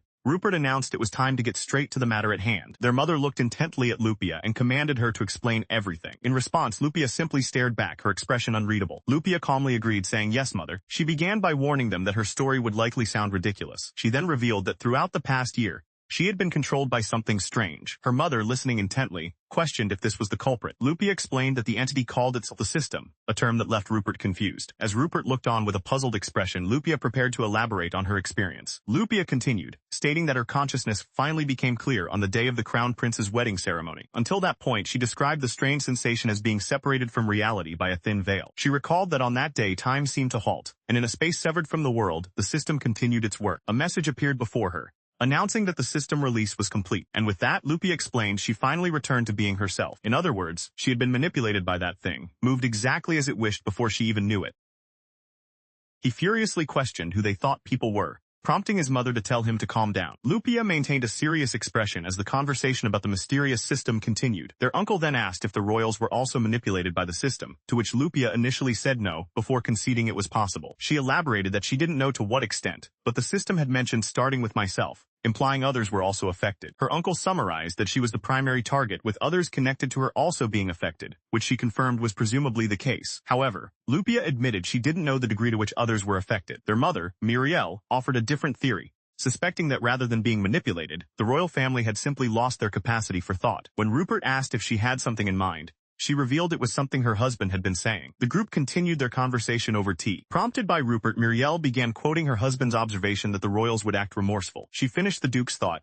The next time they met, the royals would go back to acting as if they had no regrets at all. The scene illustrated Duke Carmen's frustration as he confronted the king, stating that his house was leaving because the royals had forced them into it. The Duke lamented that the king kept clinging to them, forcing them into a pointless cycle of arguments. Back in the present, Vernella voiced her concern, asking if things were really going to be alright. Rupert grimly noted that the woman who plotted all this was now crown princess, while his mother wondered how she did it. Lupia then spoke up, getting the attention of her mother and uncle. Her mother turned to her and asked what was wrong. Lupia emotionally asked them why they believed her so easily. Her mother replied that it was only natural to believe in one's own child. Uncle Gerald admitted that while he was skeptical, he felt the dots were starting to connect. He explained that what he'd seen and heard matched her story, and Muriel added that the royal family's actions were far more bizarre. Lupia seemed to accept their reasoning, though she still appeared hesitant. Rupert then proposed they wait until after leaving the country to inform his father, fearing it would only cause another argument with the royals. Vernella questioned if he was sure about delaying the news. However, Muriel told Vernella there was no need for her to be considerate of them. The scene cuts to a memory of Crown Princess Falti Ardea appearing lost in thought. Lupia, for her part, decides she is under no obligation to inform the royals of anything, quietly resolving not to. In the memory, Falti is seen standing outside an opulent building. An enraged Falti then screams at her, demanding to know how many times she has to be told before she understands. The confrontation escalates and Lupia cries out as she is knocked to the ground. The scene flashes back to a time when noblewomen gossiped about Lady Falti, boasting she would be a better crown princess than Lady Lupia, calling her rude. Back then, however, Lupia had dismissed the rumors as having nothing to do with them, leaving Falti looking on in shock.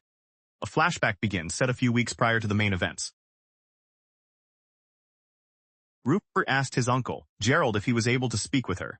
Gerald confirmed he had, but explained that since she was just recovering from her illness, he couldn't push her too hard. However, Gerald was relieved to see her typical Lupia-like responses during their conversation. Rupert agreed with his uncle's assessment. Gerald then stated that once Lupia's strength had returned, arrangements were made for them to head to the Alcione County. He then asked Rupert, whom he called his reliable brother, if he would handle the escorting. Rupert readily accepted the duty. The scene then shifted to a different conversation where Lupia, after asking if something was alright, immediately decided against it. She declared that she was under no obligation to go out of her way to inform them, which prompted a surprised "oh" from Rupert. Still processing her statement, Rupert could only let out a questioning sound. Speaking to her family, Lupia explained her reasoning, stating that their house has been abandoned by the kingdom after all. She continued that, besides, whatever was happening with that person, whether they had lost their mind or something else, was no longer their concern. With a firm expression, she concluded that it had nothing to do with them. Lupia internally recalled how she was forcefully removed as the fiancée without any formal procedure. She even remembered a strange dream that led her to suspect that Falti had been manipulating her all along. Given their disadvantageous situation and lack of any desire to return to the royal family, she questioned why on earth she should feel the need to warn them that the new crown princess seemed strange. However, she paused, considering another angle. In a conversation with Cassandra, Lupia stated her belief that Falti must face the consequences for the bizarre things she has done, even if only a little. Cassandra agreed, noting that the consequences were already slowly coming around, using the crown princess as an example. She recalled Falti's arrogant declaration that she would become a far more wonderful crown princess than Lupia because her academy grades were higher. Lupia reacted with disbelief, asking if Falti had really said that to Cassandra on their very first meeting, which her former tutor confirmed. Cassandra was appalled that the girl would use such language with her, the Marchioness of Nyholm, as Lupia told Vernella that her suspicions had been correct. Hearing this, Rupert mused that while he didn't know Falti, he was aware she was merely the daughter of a count. He continued to speculate that Falti, having stolen the prince and holding a belief that status doesn't matter, might have gotten the wrong idea about her position. Their uncle, Gerald, apologized, admitting the crown princess's actions made no sense, but Rupert assured him it was all right, as no one could understand them. Lupia, however, was still incensed, questioning how Falti could be so incredibly rude to Professor Cassandra. Their mother, Muriel, simply told her not to worry. Vernella then revealed that Cassandra had since declared she would no longer serve as a tutor to that royal family. Rupert processed this, realizing that the tutor was the first to distance herself from the royal family. Muriel agreed, adding that the crown prince was also behaving strangely, which Rupert confirmed he'd heard word from his brother. He then recounted how the crown prince had forcefully told his brother to stop, citing it as a royal command. Changing the subject, Rupert offered to have a stationery set prepared for Lady Vernella so she could write her letter soon, an offer she accepted. Vernella then excused herself for a moment, and Rishel announced she would accompany her. After they left, Muriel sipped her tea and summarized that this was the current situation. Rupert seemed troubled, admitting he had been under the impression that things would end once his sister was released. He let out a small sound of realization. Rupert then shared with his mother that Lupia had just told him about a strange dream she had in the carriage. Muriel was intrigued, and Lupia confirmed it was true. Lupia began to explain the dream, stating that she saw the crown princess talking to something. In the dream, Falti asked if it was just a dream, and Lupia confirmed it was, but added that Falti was likely speaking with the entity called the system. Back in the present, Lupia wrestled with how to explain her dream, pondering the meaning of grand finale and how much detail to provide. Her expression was serious and deeply thoughtful. As she considered this, someone at the table abruptly stood up. In contrast to the sudden movement, another person's hand rested calmly on the table nearby. She looked up in surprise, recognizing the one comforting her and uttering, "Mother." Her mother responded softly, calling her by her nickname Lim. Mother encouraged her to let her feelings out, promising that they would help her as best as they could. Lupia looked on, touched by her mother's words. Just then, her brother Rupert also offered his support, which surprised her. She quietly acknowledged that even Rupert was there for her. Lupia thanked her mother and brother, asking them to listen to her story, even if she couldn't explain it well. She decided they should continue the conversation once their uncle and Vernella returned. The scene briefly shifts to the exterior of their residence. The narration explains that for a whole year, Lupia had been stripped of her thoughts, actions, and freedom, with even her future as crown princess stolen from her. This raised the question of how Falti had managed to seize control over her. Lupia began to explain that it wasn't magic, suggestion, or hypnosis, but an entity called the system. She continued, stating that this system had lent Falti its power, manipulating people to make her the crown princess while ignoring all formal procedures. Finishing her initial summary, Lupia confirmed that this was the common understanding they all now shared. She then moved on, wanting to discuss the dream she had experienced in the carriage. Her expression was serious as she prepared to recount the details. In the dream, she heard Falti questioning why it wasn't a grand finale, and why Lupia wouldn't lend her strength. Falti's desperate voice echoed, repeatedly asking why. Lupia analyzed this, noting Falti's absolute confidence in her own righteousness. While ambition wasn't wrong, she reasoned that achieving it through an unknown entity was a different story. Concluding Falti had finally hit a wall, Lupia continued, explaining that the system had pushed Falti toward a grand finale that ended in failure, causing Falti to make unreasonable demands like turning back time. Hearing this, Rupert's face contorted with anger. He muttered in disgust at how revolting the entire situation was. Lupia confirmed that his assessment was correct. He added that Falti's responses had been strange, and Lupia explained that rather than simple manipulation,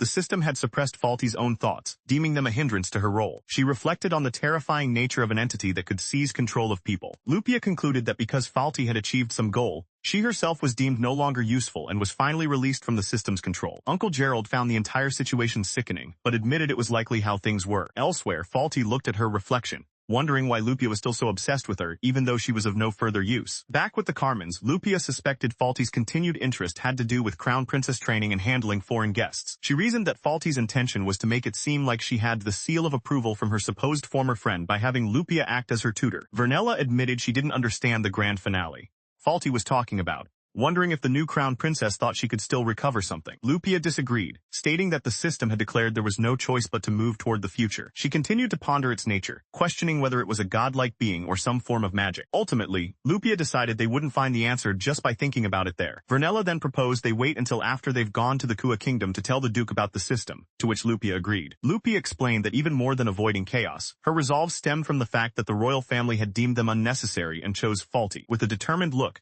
she declared that they should let the royal family proceed with the person and the future they chose. Rupert scoffed at the idea of a future where a woman who had lost her mind would become queen. Lupia, however, calmly sipped her tea and asked if it wasn't perfectly fine. She added that the royal family was simply reaping what they sowed, having brought it all upon themselves. But she then reconsidered, wondering aloud if perhaps they should go ahead and tell her father now. Rupert immediately shot down the idea, telling his mother that given their father's personality, he would undoubtedly eliminate Falti if he learned the truth. Their mother, Muriel, conceded that he was right. She pictured the Duke's furious reaction upon learning his precious daughter had been manipulated, causing both her and Lupia to shrink back in imagined fear. Lupia voiced her disgust at the thought of being reinstated as crown princess, a potential outcome of a clumsy move that could also drag Falti from her position. Rupert grimly agreed, noting the royal family was more than capable of orchestrating such a thing. Despite this, Lupia's thoughts returned to the entity she called the system. She wondered aloud if she might be able to contact it herself. Alcyone cried out to her sister-in-law in shock, while a panicked Rupert shouted and begged Lupia to calm down. Lupia, however, simply thought to herself that everyone was being overly dramatic. She wanted to ask the system what it hoped to achieve by manipulating people, adding that there was one more thing she needed to know. With a chilling smile, Lupia declared that she wanted to have a word with this system about quite a few things. Watching her, Rupert noted that his sister was seriously angry, though he understood why. Alcyone, meanwhile, affectionately thought of them as a dramatic family.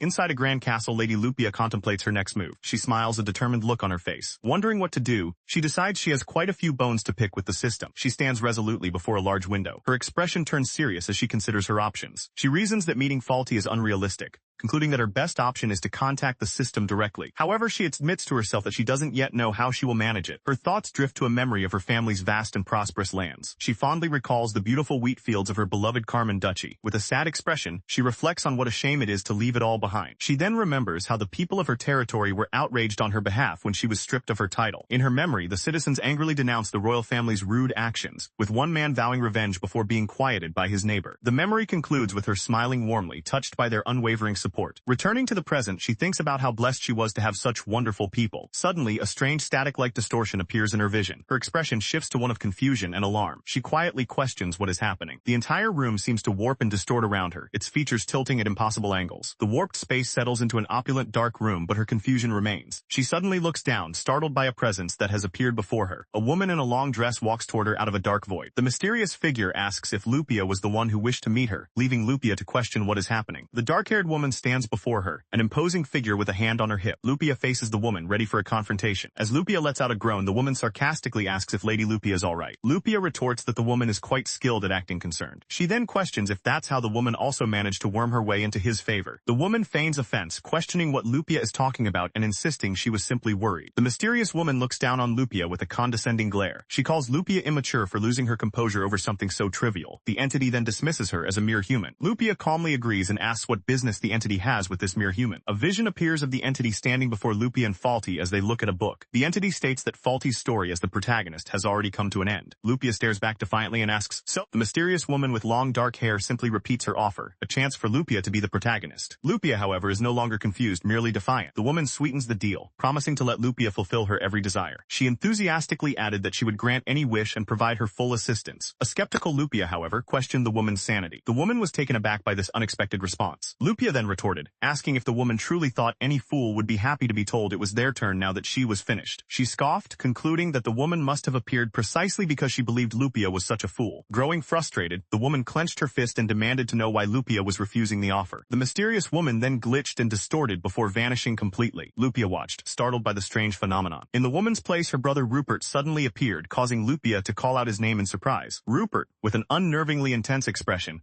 told his sister that he would give her everything she wanted. Lupia was deeply disturbed by his strange demeanor, wondering what this thing in front of her could be. She found his behavior utterly creepy, her mind picturing him as a distorted, smiling shadow. Later, Lupia confronted Rupert directly, asking how condescending he planned to be. He coldly replied that he was above her, and that she was simply in a position to be given things. His face twisting into a menacing grin, Rupert insisted she barely had to lift a finger. If she left everything to him, all her wishes would come true. Rejecting his twisted offer, she instead turns her focus to confronting the system, and a glitching, incomplete figure appears before her. The figure resolves into a perfect copy of Lupia herself, addressing her as dear sister and urging her to become the queen of the Kua kingdom. Her avatar holds out its skirt in a curtsy, its smile unwavering. The avatar continued its taunts, suggesting that becoming queen was Lupia's true desire, and that Crown Prince Liam certainly believed so. It claimed that ever since her position as Crown Princess was taken away, Lupia had only been acting out to regain his attention. The copy leaned in, asking if it wasn't right. Lupia, unimpressed, flatly denied the accusation. Her simple rejection left the system's avatar momentarily stunned. Lupia then pointed out that neither her friend Vernella nor her brother Rupert would ever speak to her in such a creepy way. She derided the system as a superficial doll, incapable of mimicking a single gesture, and told it not to speak of her wishes as if it knew them. As the avatar began to glitch and distort, Lupia continued to press her verbal assault. The system's voice, now disembodied, simply asked why. In response, a terrifying shadowy figure manifested, shouting that Lupia was the protagonist of the story and that everything would go exactly as she wanted. Lupia calmly retorted that such a notion was nothing more than a delusion. The system then scoffed at the idea that everything was going as it wanted, calling the thought ridiculous. Lupia declared that while she didn't know why Faulty went along with the system's pathetic scheme,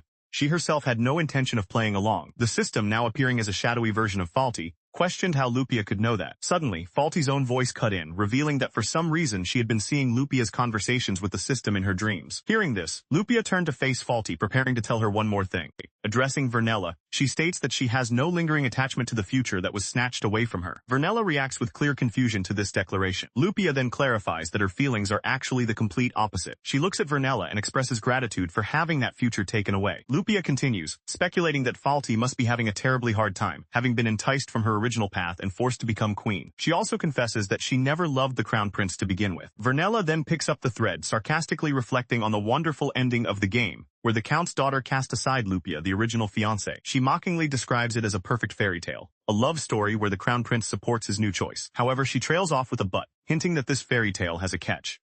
Continuing her confrontation with the system's avatar, Lupia stated that if it wanted something done, it should do it itself. The entity, appearing as a woman with reddish hair, reacted with a confused, "What?" The scene briefly cut away. Lupia then elaborated that to fulfill one's own desires, one must act on their own. She continued, pointing out that both the system and Faulty rely entirely on others, only to cry out that things aren't as they're supposed to be. The system's avatar conceded that she was right. It then explained that the system cannot fulfill its purpose unless characters take action, and that choosing a protagonist requires that person's consent. Frustrated, the system wondered aloud why its plans weren't working. Lupia countered that something granted by another person is not a true desire. The system defended itself, arguing that it was only offering a little help and questioning what was wrong with taking the easy path. Lupia coolly replied that she supposed that was just how things were for both the system and Faulty. With the conversation over, Lupia told the entity that it was time for it to disappear. The system's avatar began to glitch and fade from existence. As it vanished, however, it told Lupia there was one thing it would thank her for. Taking on Lupia's own form, the system cryptically thanked her for stealing its future away. The avatar's original form let out a final groan of anguish as it disintegrated. The entity vanished in a flash, leaving Lupia standing alone in the room. In a grand ornate hall, a blade flies through the air. She lets out a weary sigh. She now understands what must have enticed Faulty. Faulty recalls being led to believe that she and Lupia were friends. Lupia narrates that to reach the game's ending, she, as the rival fiancé, was an obstacle that had to be manipulated and removed. She continues, explaining that Faulty is now receiving crown princess education to become queen after His Highness becomes king. Lupia looks on, confused about the current matter being discussed. His Highness points out that no one is suggesting he be removed from his position as crown prince. Lupia thinks to herself that Lord Liam should also be criticized for his immature behavior. Elsewhere, Lupia's mother appears deeply distressed. Lupia resolves that once her relocation procedures are finished, she will have to give her final greetings to them. The scene shifts to the grand estate of the Alcyone family. A week after moving to the Alcyone territory, Lupia reads a letter. Rupert asks if the letter is from their mother, and an off-screen voice confirms it is. In the letter, their mother reports that preparations in the Kua kingdom seem to be complete. She also relays that their father has finished his business in the capital, and will be following them soon. Hearing this, Rupert tells his sister that they should depart as well. Just then, a knock sounds at the door. Vernella Alcyone enters, addressing Lupia and Rupert as sister and Rupert, and informs them that the carriage is ready. Lupia thanks her, while Rupert apologizes for involving his fiancée in their family's troubles. Vernella, however, insists there is absolutely nothing for him to apologize for. She explains that her only wish is to be of support to him and his sister. After all, she declared, she had no loyalty to pledge to the royal family that had wronged them. Rupert then recalled the day they returned to the royal capital,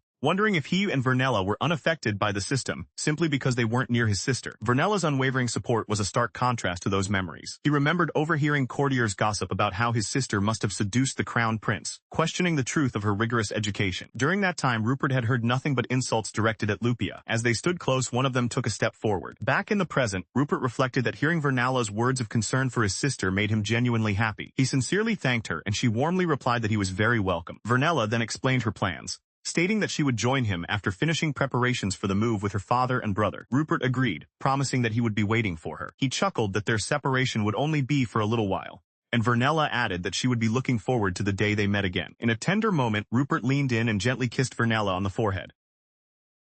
Completely taken by surprise, a blushing Vernella could only let out a confused, "Huh?" Pulling back, Rupert told her he would see her later, adding that there was something else. Still flustered, Vernella stammered her agreement. Meanwhile, watching from a nearby window, Lupia mused on the sight of her future sister and twin brother. She continued her thought, noting that while it was fine for them to get along so well, there was an unspoken but. Her unspoken but is her lingering anger toward the entity that controlled her, a scene Faulty watches smugly through the system. She fumes at how it dares to cling to her so persistently after moving her around as it pleased. A disembodied voice then warns her not to think she can escape. Lupia simply found the whole situation to be getting annoying. In another scene, Vernella bid farewell to Lupia and her companion, wishing them a safe arrival. From inside her carriage, Lupia thanked Vernella and asked her to tell everyone in the Alcyone territory that her stay was peaceful and perfect for a rest. Vernella enthusiastically agreed, addressing her as sister. With their farewells exchanged, the carriage departed. Watching them leave, Vernella thought to herself that although she didn't have the specially ordered medicine, she was thankful and glad that her ladyship had been pleased with her stay. She then resolved to do a bit more work before packing her own things to leave. Sometime later, having arrived at a grand castle, Lupia sighed, admitting to herself that it was natural to be nervous. Her brother Rupert observed that she seemed her usual self, while she privately reasoned there was no use getting flustered. Just then, their mother Muriel appeared, announcing to Lupia and Rupert that it was time for them to go. Lupia asked if they were heading to the royal palace, and her mother confirmed they were. Muriel then advised them not to be too nervous, but to be careful. Lupia grimly concluded that the high-ranking nobles of this country most likely detested them. She and her brother stand side by side, awaiting their audience. She worries that as exiled nobles from a neighboring country,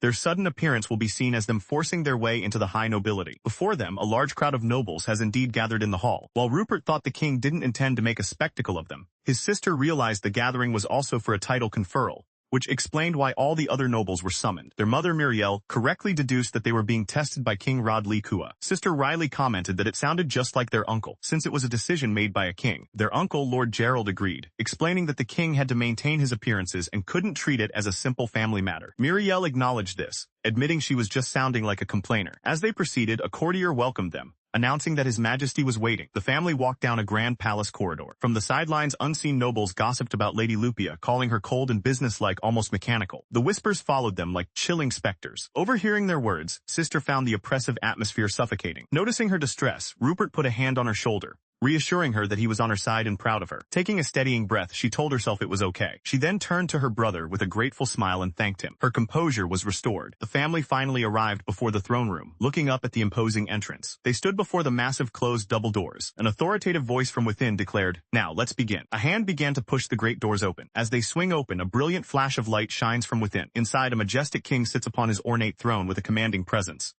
As the Carmon family enters the royal court, Lupia recalls that King Rod is usually a very cheerful person when they meet as relatives. However, as her family walks through the hall, their expressions are somber. Rupert seems distressed by the surrounding whispers, covering his mouth to stifle a reaction. The surrounding nobles whisper judgmentally, calling the family shameless for returning after having abandoned their homeland. Another voice criticizes Lady Muriel for acting with the authority she once had as a princess, wondering if she feels any shame. A powerful voice suddenly cuts through the murmurs, demanding silence. It is King Rod who commands all members of the Carmon house to raise their heads. Lupia looks up at the king with a determined expression. The king gazes back at her, his face unreadable. Suddenly, a man interrupts, raising his hand and addressing the king with due respect. King Rod immediately calls the interruption rude. The man acknowledges his shame for speaking without permission, but declares that he must speak anyway. A noblewoman joins in, questioning if it is proper to welcome damaged goods like the former princess into their country, no matter how much she begs. King Rod's expression darkens as he repeats the term damaged goods. The gossiping continues, with one noble stating that Lupia had her engagement to a neighboring country's crown prince annulled.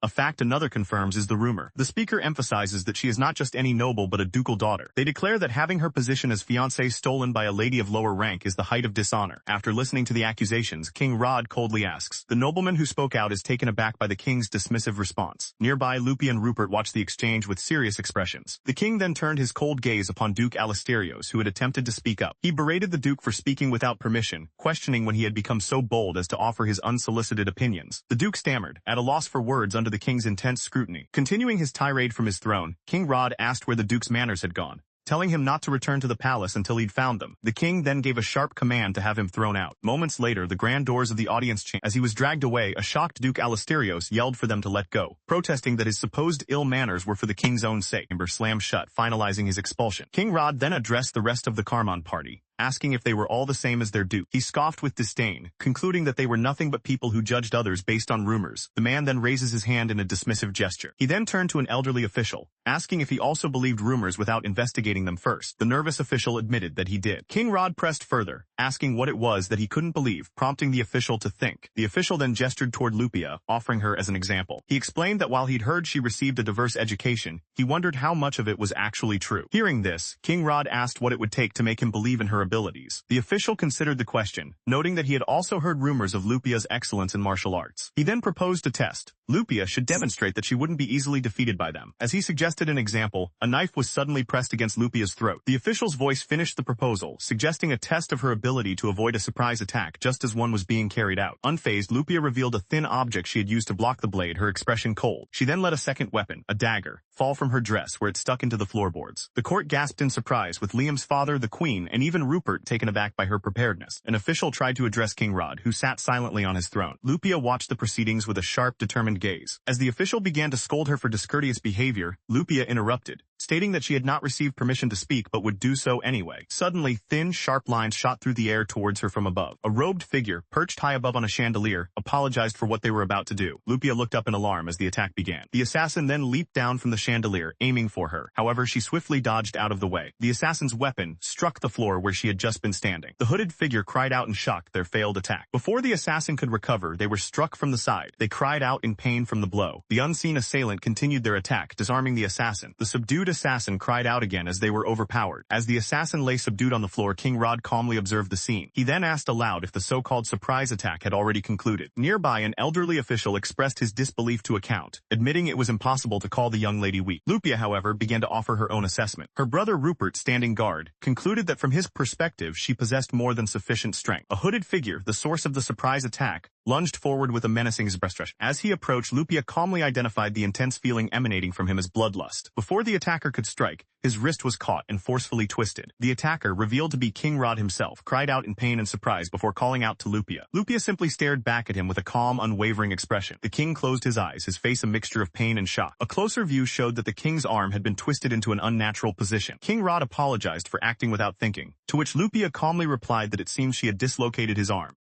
After dislocating the king's arm, Lady Lupia formally apologizes to His Majesty. The king, however, reflects that he attacked her with full force, thinking he might have been killed if he had shown any mercy. Lupia maintains a cool and resolute expression in the aftermath of the intense test. Elsewhere, a stern-looking nobleman with long dark hair stands before a grand castle. Back in the throne room, King Rod clutches his injured arm and orders an attendant to heal him at once. The attendant quickly moves to reset the king's dislocated shoulder. Meanwhile, Lupia stands her ground, unwavering. An observer reflects that no ordinary young lady would be capable of such a feat. A short time later, an elderly count approaches Lupia, bowing and asking for her forgiveness. Lupia responds coolly, stating that it seems their assessment of her was mistaken. She then feigns confusion, asking what assessment he is referring to. The count then turns his attention to Lupia's mother, Muriel, who stands beside her. With a sneer, he addresses Muriel by her old title, the former princess. She calmly asks the assembled nobles if it is appropriate to behave so rudely in the king's presence. She then turns to the count, asking if he considers his behavior rude, but he only scoffs dismissively. From his throne, the king calmly observes that the man isn't listening anyway. Muriel then asks His Majesty for permission to continue speaking, and the king grants it, extending the courtesy to Lupia, Rupert, and Arasterios as well. Bowing her head, Muriel expresses their gratitude for his permission. Continuing her address, she declares that even if the court doesn't trust them, to behave so disrespectfully in front of the king is nothing short of betrayal. With rising passion, she demands that if anyone has a complaint, they should voice it directly, accusing them of plotting something untoward behind their backs. In response, a voice from the crowd of nobles dismisses her passionate speech, calling her words foolish. The same noble scoffs at her, questioning what an outsider like her could possibly understand about their affairs. As the nobles murmur, Rupert begins to manifest magical energy, preparing to act. He closes his eyes and clasps his hands, concentrating his power with intense focus. Interrupting the tension, Rupert speaks up, pointing out that their behavior is rude to the king and reminding them they immigrated with His Majesty's permission. Another man from their party, Arasterios, turns his back on the crowd. As he walks away, Arasterios remarks that it would be best for them to refrain from associating with the people of this country from now on. The king finally intervenes, declaring that his subjects have been far too rude and calling it a disgrace that so many fools believe such trivial rumors. He then issues a stern command to his guards, drag all of the offending nobles out. As they are removed, the king states that he does not want anyone to think this is the true level of nobility in his country. In a show of force, the gossiping nobles are magically swept out of the audience chamber. As the nobles are purged, a hooded man kneels, crying out in apology. But King Rod, still on his throne, declares that nothing the man says will matter. Elsewhere, Princess Tilmina states that both Lupia and Rupert are as capable as the country's knights, with Rupert adding they might even be greater warriors. Back in the throne room, the king demanded to know who had launched the surprise attack. The kneeling man confessed that it was his sons. The attacker was identified as Cypher Ludger. In custody, Ludger explained that he was told to teach a lesson to the former princess, who he believed was coasting on her status. King Rod questioned if he had attacked Lupia without any investigation, and Ludger meekly confirmed he had. The king scornfully remarked, "Like parent, like child," prompting another profuse apology from Ludger. King Rod declared that was enough, stating that the number of people needing to be purged had just increased, and that the royal family would handle the disgrace. He then addressed Arasterios, telling him to wait at a prepared mansion, an order Arasterios acknowledged. The king then called for Lupia and Rupert, addressing the siblings.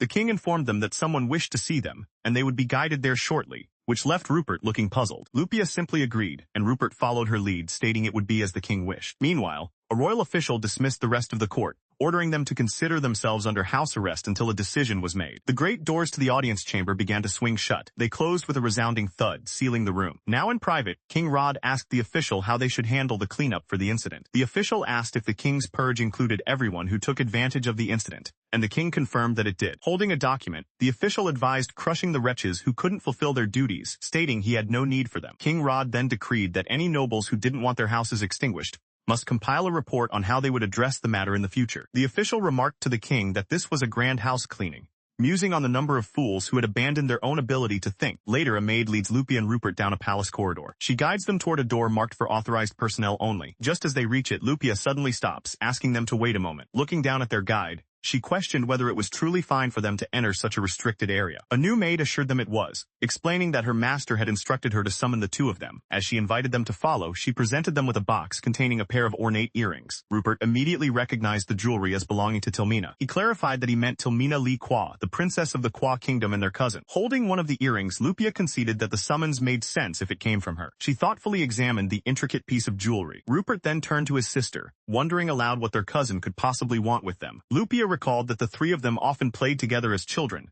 but she suspected Tilmina's reasons for summoning them were more complex than a simple reunion. Just then, their escorting maid gestured ahead, announcing that her master was waiting for them there. Lupia and Rupert entered the room and bowed respectfully before a young woman. Princess Tilmina greeted her cousins, thanking them for coming. Rupert replied that it was an honor to meet her, and she addressed them both by name. With a gentle smile, Tilmina thanked them once more. She then dismissed all her attendants, stating her wish to speak with Lupia and Rupert privately. To Tilmina's surprise, one of her maids did not move. The maid with glasses defiantly questioned if the princess hadn't heard her own order. She stood her ground, refusing to leave the room. Clasping her hands, the maid began to address the princess directly, though her posture betrayed some nervousness. The maid declared she was against the princess having tea with people like these, prompting an angry outburst from Rupert, who shouted his own opposition. Tilmina calmly informed her defiant attendant that Lupia and Rupert were guests whose immigration had been confirmed, leaving the maid momentarily speechless. The princess then added that the two were also her relatives, pointedly asking if the maid was aware of that fact. She coldly points out that the maid doesn't even realize she is being incredibly rude to royal blood. Startled, the maid stammers that she was only thinking of the princess's well-being. But Tilmina, recognizing the maid from the earlier audience, dismisses her as a useless person incapable of verifying information. The maid then asked if Tilmina had heard the ridiculous rumors the nobles were spreading in the castle. Tilmina questioned if the maid's intent was to eliminate a foreign object for the country's sake, but then added that the maid was not the one to accomplish such a feat. A moment later, Tilmina's expression shifted as she came to a realization. Peeking over her fan, she accused the maid of implicitly mocking her as well. Tilmina then announced that the maid's punishment would come later and loudly called for someone. A guard confirmed he would handle this matter as the king had ordered, while the terrified maid pleaded for the princess to wait. As the previously expelled nobleman was dragged away shouting,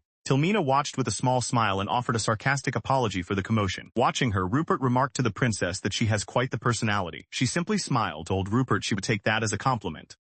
The scene opens on an ornate doorway, marking the beginning of the next step. Tilmina told Rupert she would take his words as a compliment, while he admitted to feeling used by his uncle. Lupia mused that she never anticipated things turning out this way. Lupia stood before Tilmina, her expression thoughtful. As Tilmina giggled, Rupert playfully warned her that a cute smile wouldn't be enough to get away with it, leaving Lupia momentarily confused. Tilmina then offered a truly sincere apology. Taking Lupia's hand, she assured her that she was just as happy as her father that Lupia had come. Lupia replied that she understood but felt Tilmina had really overdone it. Hearing this, Tilmina let out a small groan of embarrassment. Lupia then called out to Tilmina, getting her attention. She began to speak again, starting with the words once again. Suddenly, Lupia dropped into a deep curtsy, thanking Tilmina for accepting someone like her. Startled, Tilmina urged Lupia not to do that and to raise her face. Lupia explained that she was a damaged woman who was on her way to becoming a failure, prompting a concerned response from Tilmina. Rupert interjected that Liam was the one who messed everything up, and Tilmina immediately agreed. Tilmina became enraged, shouting that Lupia did nothing wrong, and that the cheating prince would have been a terrible husband anyway. Taken aback, Lupia could only concede that what she said was true. A smile appeared on Lupia's face as she admitted that hearing everything said so bluntly was actually refreshing. She then sincerely thanked both Tilmina and Rupert.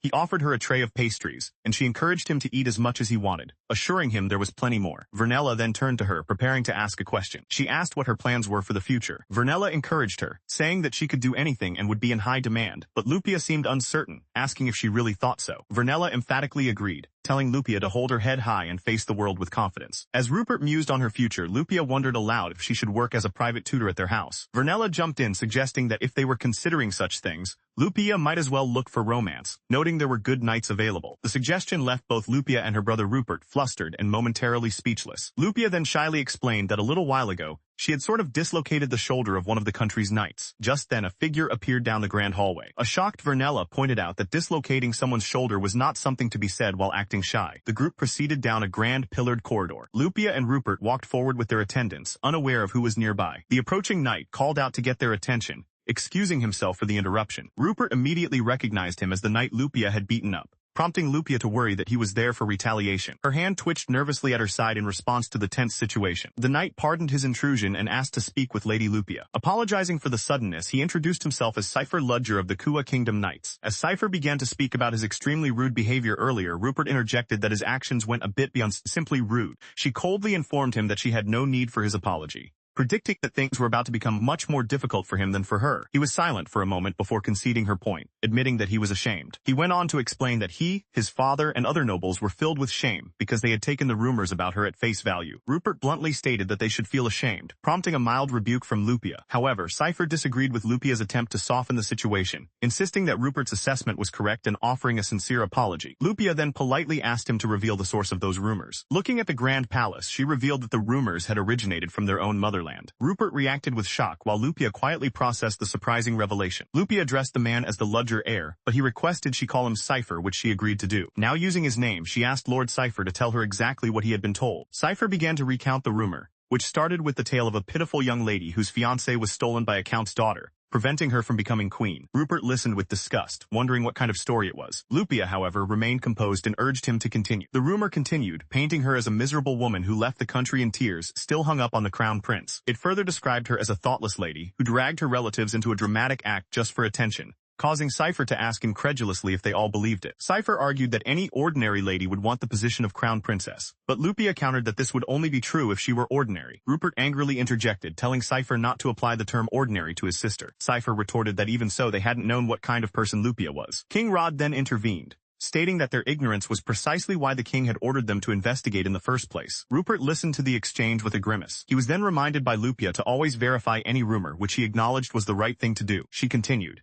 adding that she had already told everyone she had no interest in the queen's seat. She then scoffed at the pitiful way her detractors insisted on believing she was still interested. Because they went out of their way to pick a fight, Lupia decided she should return the favor at double the cost. Her declaration shocked Rupert, who asked if she was really going to engage, while Cypher Ludger looked on. Meanwhile, Falty observed from afar, recalling how Lupia had previously tried to keep her distance and avoid any involvement. She internally mocked Lupia's new reasoning. Since people were antagonizing her, it would be rude not to retaliate. Falty closed her eyes, dismissing the entire situation as pathetic. Back with Lupia, she suddenly remembered receiving a nonsensical letter from the prince. She decided it was time to send a reply to that letter. She then added Lord Cypher to her list of people to deal with. A moment later, she approached Lord Cypher. Lupia told the startled man she had a favor to ask, urging him to relax as she only wanted to ask a question. A tense Cypher immediately agreed, promising to do anything she asked. Lupia then asked him for the dates of the Kua Kingdom Knights entrance exam and where she needed to go to apply. Rupert reacted in shock, questioning her interest in the knight's entrance exam. A man in a military uniform then asked her what exactly she planned to do if she joined the order. Slightly confused by his question, she explained that she was considering working as a member of the order. She then asked if there was a problem, asserting that if it didn't work out, she could simply find another path now that she was finally free to make her own choices. Continuing her thought, Lupia declared with a radiant smile that she could now finally live as she pleased. Rupert's expression suddenly changed from flustered to utterly shocked. He recoiled, dramatically wondering aloud about a sudden killing intent he was sensing. As Rupert imagined the man in uniform as a demonic figure, he let out a cry of outrage, frightening Lupia. Rupert then whispered menacingly to the man that he wouldn't let anyone with impure intentions lay a hand on his sister, but the terrified man insisted he was just joking and felt captivated. Lupia grabbed her brother and yelled his name, but a determined, kibified Rupert declared that even she couldn't stop him. While another maid commented on how close the siblings were, Rishel was called away to assist with a matter elsewhere. A carriage rattled as it prepared for departure. An attendant bid the passengers to take care as they left. The carriage door then closed, shutting them inside. Inside the carriage, Lupia reflected that while she had been worried about how the audience with the Kua King would go, things had turned out well. Elsewhere, Liam mused that he had people who supported him from the bottom of their hearts. Lupia, holding a letter, concluded her thought by declaring that it was now too late for Liam. A letter from Liam is read aloud, lamenting how chaotic the royal palace has become since Lupia's departure. He admits to now realizing the delicate care she applied to her duties, a skill Faulty lacks, and desperately asks where she is. A close-up shows the letter neatly folded and closed with a wax seal. The letter is indeed from Liam as confirmed by the signature. Holding the letter, Lupia internally reflects on his words of apology and regret. She then recalls a time when Liam asked if she and Faulty were truly friends. In the present, Lupia grimly concludes to herself that there was no way their friendship could have been real. Her memory shifts to Faulty, who had inwardly scoffed at the idea of being friends with Lupia, and wondered what the prince was thinking. Back in the present, Lupia decides that even if Liam writes to her now, it is too late for anything to change. She recalls how the other nobles had all blessed the supposed love story between Faulty and the prince. They had done so without ever knowing what their actions would truly mean. A faint smile appears on Lupia's face as she thinks to herself that this will be interesting to watch. A brief silent moment followed. The scene then shifted to the grand mansion provided to the Carmond family. There, a body covered by a sheet was wheeled away on a gurney. In a tavern, a man asks his companions if they have also noticed the recent increase in monster appearances. One man agrees, and another wonders if it's because the nobles are slacking off,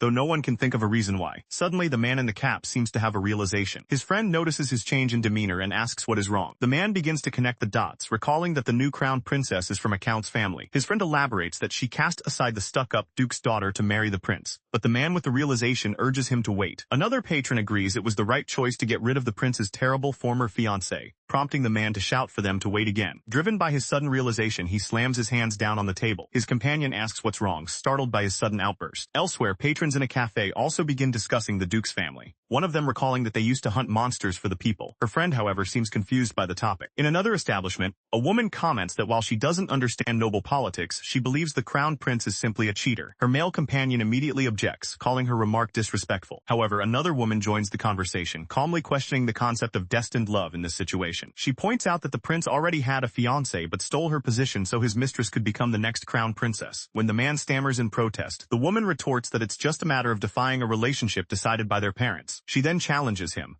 asking if he would have nothing to say if his own daughter were dumped right before her wedding because the groom changed his mind. The man is forced to concede that her point is true, though he remains hesitant. He trails off, beginning to worry about what this means for the future of their country. As an image of Prince Liam appears, the man internally questions if a mere cheater is fit to be their future king, while someone else starts to object. Another man in the group interjects, reminding them that the king himself approved the breaking of the engagement. Back at the cafe, the young man in the cap summarizes the situation, stating that the crown prince changed his heart and simply threw his original fiancée away. A woman with dark hair suggests that they, the common people, have no right to say anything, prompting another woman to ask why not. The dark-haired woman explains it's because every single one of them had been making fun of the duke's daughter, leaving the other woman speechless. A wave of realization spreads through the crowd as they connect the dots. They understand that the duke's family stopped hunting monsters because the people, and even other nobles, constantly complained about them, despite it being a duty they were ordered to perform. For Faulty, whose future as queen had seemed unchangeable, this shift in public opinion was the first sign of trouble. Ominous cracks had begun to form in her destiny, and these fissures, caused by the people's belated guilt, were now creeping toward her very feet. Faulty suddenly started looking around in confusion. The queen noticed her distress and asked what was wrong, but Faulty quickly dismissed it as nothing. The queen then told her to rest for the day, and Faulty thanked her before departing. Faulty closed the large doors to the chamber behind her. As she walked away, she chuckled to herself, pleased that she had received the queen's approval, both yesterday and today, with the queen even complimenting her beautiful etiquette. With a sinister smile, she affirmed her belief that she could indeed succeed. Later, Faulty laughed maniacally, thinking about how stupid Cassandra was. She gloated that Cassandra was a complete fool for remaining obsessed with Lupia and throwing away a life of elegance by leaving the capital. Meanwhile, Lupia finished reading a letter. She reasoned that since her mother was from the Kua kingdom, she must be heading there now. Unfolding a map, she began to search for a specific location. Her expression was one of intense focus and determination. Pointing to a castle on the map, Lupia declared that she had found her. Elsewhere, Faulty sat with a menacing glare, her thoughts fixed on her rival. Pointing forward with a crazed smile, she vowed that she wouldn't let Lupia escape and warned her to wait. In a flash of action, two swords clash together. Nearby, a large castle stands by the water. The impact of the blade sends out a shockwave. Milady looks on with a calm, almost questioning expression. During a sparring session, she compliments Alf, noting that he has improved. Alf humbly replies that he is still no match for Milady. Their swords clash once more with great force. After the exchange, Milady stands poised and ready. Suddenly, her brother Rupert calls out to his sister. He approaches, announcing that their mother wants to have dinner with them. Because of this, Rupert suggests they take a break from training for now. Milady quietly thanks him. Meanwhile, Rupert informs some observers that the training will be finished soon. He asks them to please wait a moment longer. From a window, they watch Milady and Alf sparring in the courtyard below. One of the men admits that while he'd heard rumors, he didn't expect her skill to be this impressive. The observers remark on her talent, noting she even completed the education for the next duke and would surely succeed in the Knight's Order. They add that she accomplished this while also receiving Crown Princess education, concluding that she surely won't lose to any man. As Rupert listened, the conversation shifted to his sister's future prospects. One man suggested she could become a teacher, setting a fine example for the children of the nobility. Another then brought up her fluency in foreign languages. This skill, a third speaker concluded, meant a future as an interpreter or diplomat could await her. Reflecting on her newfound opportunities, Lupia smiled, thinking that another treasure had been added to the country. Meanwhile, the king sat at his desk, demanding to know why so many marriage proposals for Lupia were piling up. From off-panel, Rupert questioned if he was really asking such a thing, given that he was the king of a nation. Appearing before him, Rupert clarified that it was precisely because he was the king that they wanted his majesty to mediate for them. He then reminded the monarch that above all he was Lupia's uncle. The king protested, worried that Lupia would hate him if he mediated, prompting Rupert to pointedly ask how much his majesty loved his niece. Sighing, the king relented, admitting there was some truth in what Rupert was saying. Rupert pressed his advantage, suggesting the nobles likely thought Lupia wouldn't refuse a proposal if it came from the king himself. The king countered that Lupia was a child who always said exactly what she liked and disliked. He dismissed the idea as ridiculous, but Rupert argued that this proved his point. Everyone only saw a fraction of the truth about Lupia. As the king despaired internally over his niece hating him, Rupert dryly commented that he could see his uncle's inner thoughts. Elsewhere, Falty asked Cassandra about Milliere, who reported that she was receiving many invitations from noble houses. Meanwhile, Alf asked about Rupert, and an elderly attendant replied that he was likely preparing to invite his fiancée. The attendant added that the ceremony would likely be held there, information that Princess Tilmina quietly processed. The princess then went to the king to ask about Lupia, whom she called the person who matters most. An aide reported that Lupia had seemed lost in thought lately. The king pondered this, repeating the phrase lost in thought. He then wondered aloud if her distraction had anything to do with her former country. The aide admitted that he did not know the reason for her behavior. As another aide began to speak about Lupia, Tilmina cut in. She pointed out that Lupia had already been aware that her movements were being watched. Tilmina reminded them that the surveillance was carried out under the king's own orders. The king furiously demanded to be told such things sooner, but his aide simply stated he would include it in his report. Later, an aide announced that a message had arrived from Lupia. He relayed her words. She had told her uncle the king to summon her whenever he had business with her. The king then gave an order to deliver some sweets that Lupia, Muriel, and the others would enjoy. He instructed his aide to invite them not as a king but as family. The king reflected on Lupia, noting that since her family were now people of his country, things were different. Shortly after Lupia arrived, she formally announced her presence to her uncle. The king welcomed his niece, thanking her for coming. He began by offering a belated apology for the attack she endured in the audience chamber. He also apologized for having his subordinates tail her, a revelation that startled Lupia. However, Lupia told him it was all right, acknowledging that he had his position as king to maintain. She stated with resolve that the obstacles facing the Carmen family were theirs to overcome themselves. Impressed by her maturity, the king told her she had become magnificent. He then revealed that because such a reliable niece would make an excellent partner, he had already received many marriage proposals for her. Hearing this, Rupert told his sister that she was free to choose the person she loves. He added that she didn't have to choose anyone at all if she didn't want to. As far as he was concerned, she should simply do whatever she wanted. Visibly moved, Lupia thanked him very much for his supportive words. She then revealed that she was actually hoping to join the Knight's Order, which surprised the man. He laughed, remarking that Lupia was probably the only one who would say something like that, leaving her confused. She quietly asked if her ambition was really so unusual. From his castle, the King of Kua offered his support, admitting that while there wasn't much he could do, he was rooting for her. As a magical bird took flight, it carried Lupia's thought that the king's words alone were enough for her. The rune-covered bird sped through the sky on its journey. The scene then shifted to a large book-lined study in another location. Prince Liam entered the room, offering a good day to everyone present. Suddenly, he looked up in shock as something crashed through a high window. As a blonde noblewoman stood by, Liam exclaimed in disbelief that it was a magical message. The message was from Faulty Adia, who announced she was coming to pay her respects as a friend of Lupia Carmond and would provide her schedule. Elsewhere, Milady quietly contemplated the name of her supposed friend Faulty Ardia. Rupert scoffed at the news, questioning how the very person who manipulated his sister could claim to want to pay respects as a friend. He then pointed out that sending a magical message to a king could escalate into a diplomatic incident. Turning back to her, the man seemed surprised by her expression as he called out her name. With a cold and determined look, Milady gave a single chilling order to crush them. Lupia stood solemnly by a large window inside a grand hall. Suddenly, a vision of a window shattering violently filled the scene. She politely announces herself, asking her father for a moment of his time. Inside, her father holds out a letter for her. As Lupia takes an envelope from him, he asks what it is. He tells her to take it, and she thanks him. Her father's expression turns grim as he examines the letter. Her father's expression was grim as he stared down, his focus entirely on the document in his hands. Noticing his reaction, Lupia asks if something is the matter. He grips the paper tightly and demands to know who delivered it to her. As an image of a sneering Faulty appears, Lupia reveals it was Faulty Adia. She explains that Faulty committed an act of disrespect by using message magic on His Majesty and left the letter behind. Her father is enraged, calling it unbearable insolence to use message magic on a king without permission. In contrast to his fury, Lupia calmly sips her tea. Her father observes that she seems to be in high spirits. She confirms this, beginning to explain why. With a triumphant smile, Lupia states that her return to the country has finally given her a valid justification to refute Faulty. She asks how anyone could expect her to feel anything other than delighted by this opportunity. Her brother then began to list Faulty Adia's past misconduct. The king, holding the letter, remarked that given its contents, it was no wonder she was reacting this way. He then questioned how such a person could possibly become the crown princess. He concluded that the people of their former country were still intoxicated by a Cinderella story far beneath their station. Lupia observed that her former countrymen had a naive train of thought,